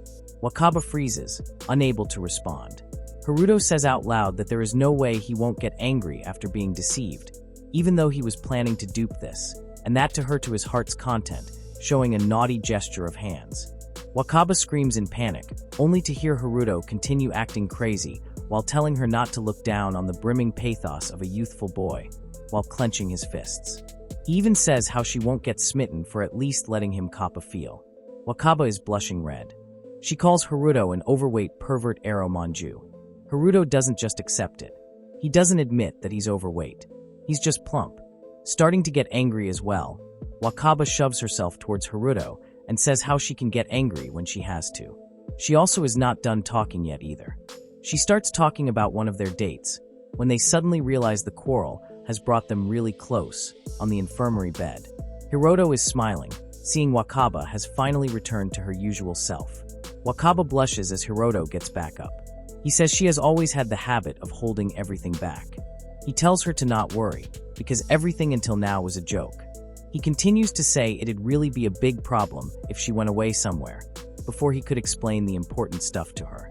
While reaching for something inside his pocket, Hiroto tells Wakaba to hold out her hand. Suddenly there is a compact mirror on her hand, the same one like she broke before. Haruto smiles, telling her to think of it as an early Christmas present. After all this time, Wakaba always thought the mirror was from a foreign brand. However, Haruto says this thing is not a branded item or anything, and just a trinket he got from a geyser on the roadside for 1,000 yen. Wakaba is shocked upon hearing the truth. Haruto then says that the geyser was the owner of a plastic model shop. Wakaba immediately remembers seeing it dangling from his neck. Haruto is angry, saying how those bitches were making this out to be a branded item, and was deceiving Wakaba from the start. Wakaba is asking him how he managed to get the mirror. He just smiles, saying he had people he could count on, and that's all she needs to know. With this mirror, Wakaba is acquitted of all charges. Wakaba blushes again. Since a weight has been lifted off her shoulders, Haruto invites Wakaba to discuss the specifics of what they can do from now on. According to Haruto, even if they end the game right now, if they stop right away, Wakaba will start being bullied again. That's why they have to prolong it as much as possible. They can make excuses and cancel dates on the day itself, and spend lunch break in the classroom whenever they can. Since the class reps know what's happening as well, it's going to be fine, and they can just wait for those bullies to give up.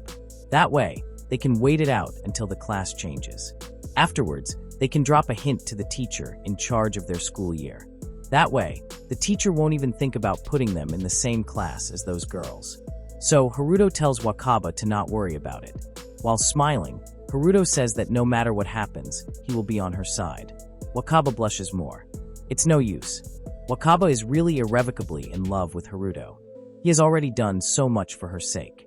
While holding the compact mirror, Wakaba is thinking if it is really okay for her to let Haruto resolve the bullying as well.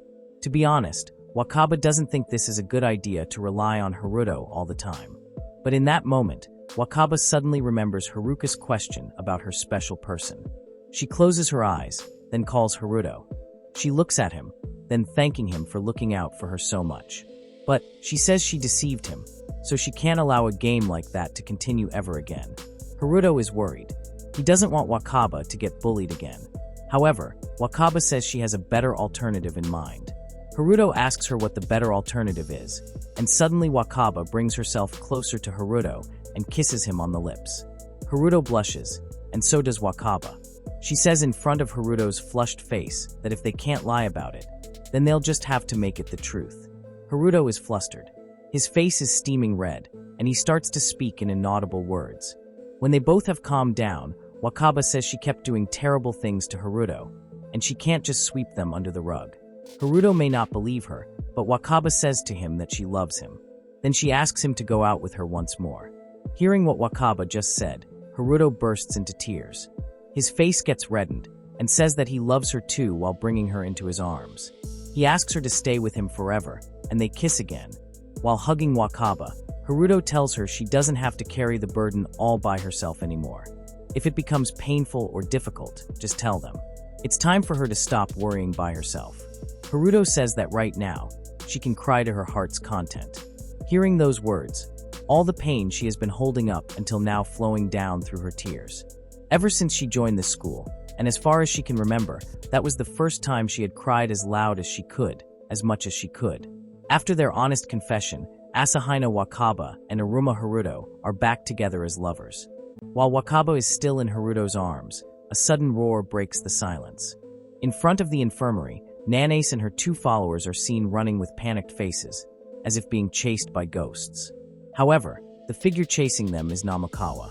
While running in a hurry, Shuji falls right in front of the door to the infirmary. Namikawa immediately catches Shuji by pulling the back collar of her shirt. Wakaba, curious about the commotion outside, steps out. She is surprised to see Namikawa sternly ordering Shuji to apologize.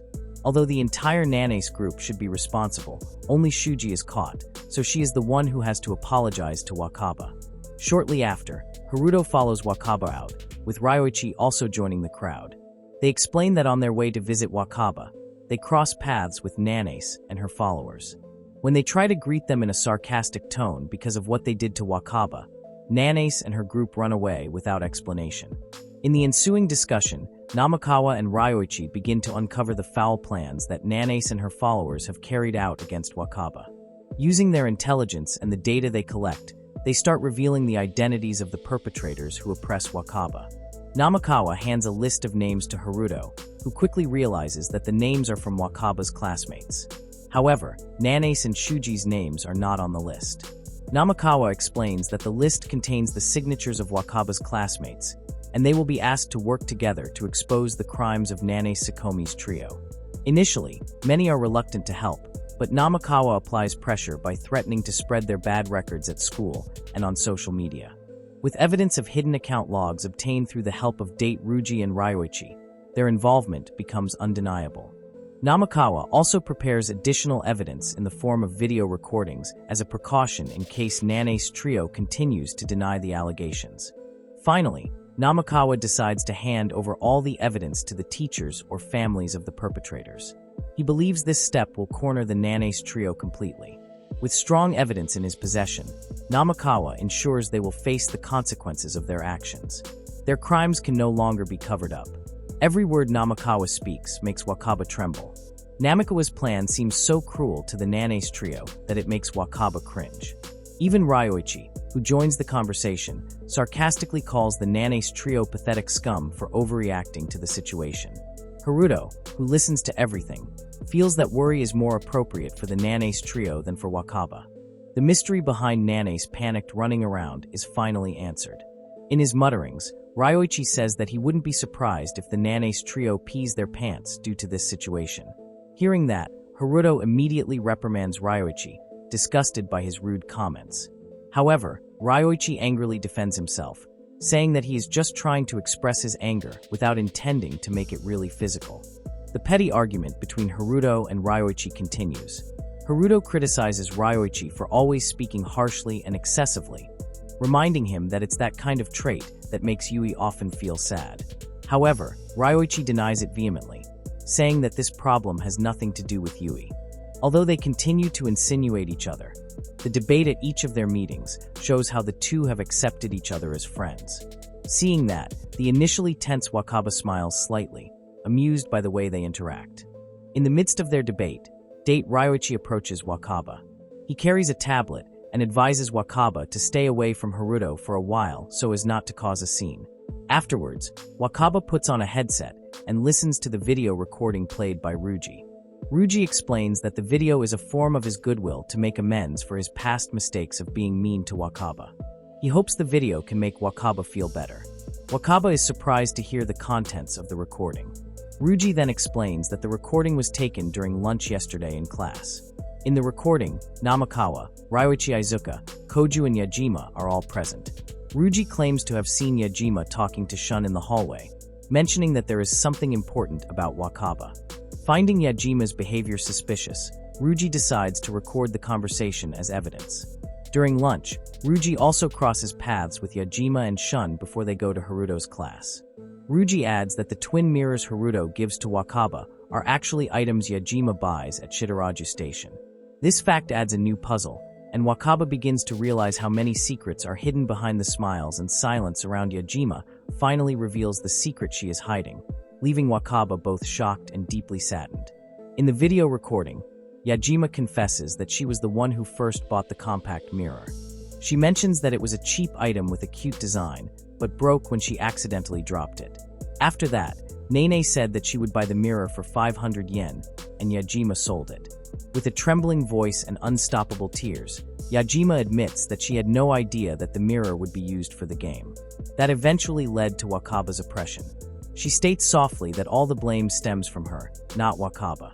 Yajima feels guilty for buying and dropping the mirror, which then triggered a series of bad events. Hearing that confession, Ryuichi seems to lose control. He kicks the table with a violent motion, making Yajima even more frightened. Izuka quickly grabs the hand of Ryuichi, who starts to step closer to Yajima, trying to stop him. She tries to calm Ryuichi down, reminding him that anger won't solve anything. However, Ryuichi shouts in a high tone, mentioning that Wakaba has deceived Haruto, and that is unforgivable. Even though Yajima is the original cause of this mess, Ryuichi's anger is still directed at Wakaba. With clenched fists, he pounds the table, making the atmosphere even more tense. His friends immediately try to calm him down, holding his shoulders and reassuring him that Wakaba is actually being threatened by the other party. They ask him not to be rash. Ryuichi does not give up. In a loud voice, he accuses Wakaba of only pretending to get along with Haruto, while behind his back, she is playing a cruel game. Ryuichi's anger peaks as he vows never to forgive Nanase and her group, not even Wakaba. Wakaba, on the other hand, hears the confession in the video while holding back tears.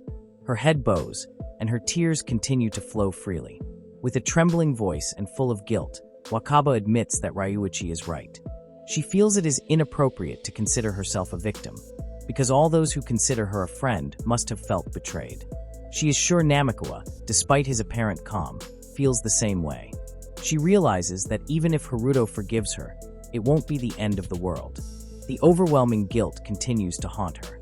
In the midst of the tension-filled atmosphere, the video suddenly shows the sound of people calling Haruto's name in unison. Wakaba is silent for a moment, stunned in the midst of her crying. Haruto is then heard speaking up, stating that he has heard it all. The atmosphere instantly changes, and a hush falls over the video, as one of them exclaims that the people playing Haruto have to stop. Izuka again tries to calm the increasingly heated atmosphere. However, in the midst of the noise, Haruto, with a firm step, approaches Shun. In a loud voice, he asks how to save Wakaba. Haruto looks at Shun with a gentle gaze, a gesture he only shows when thinking about Wakaba. Shun explains that the first step to solving the problem is to find a similar compact mirror. Since Yajima bought it from a street vendor, they need to look for it in the same place. Shun also invites Haruto to go after school. However, Yajima responds with a sigh, saying she has tried looking for the mirror everywhere, both in accessory stores and online, but has been unsuccessful in finding it.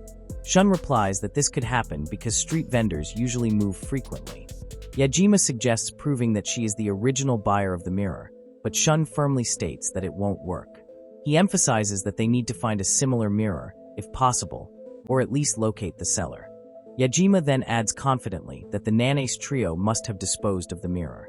Kuju suddenly suggests that Yajima remember the seller's description, as they could probably ask people around other stations. Although finding the mirror seems impossible, they are determined to try. Shun quickly devises a plan, deciding to go to the station and look for clues. However, before he can finish his sentence, the Date twins interrupt him with shocking news. They have found information about the mirror seller. Everyone is surprised.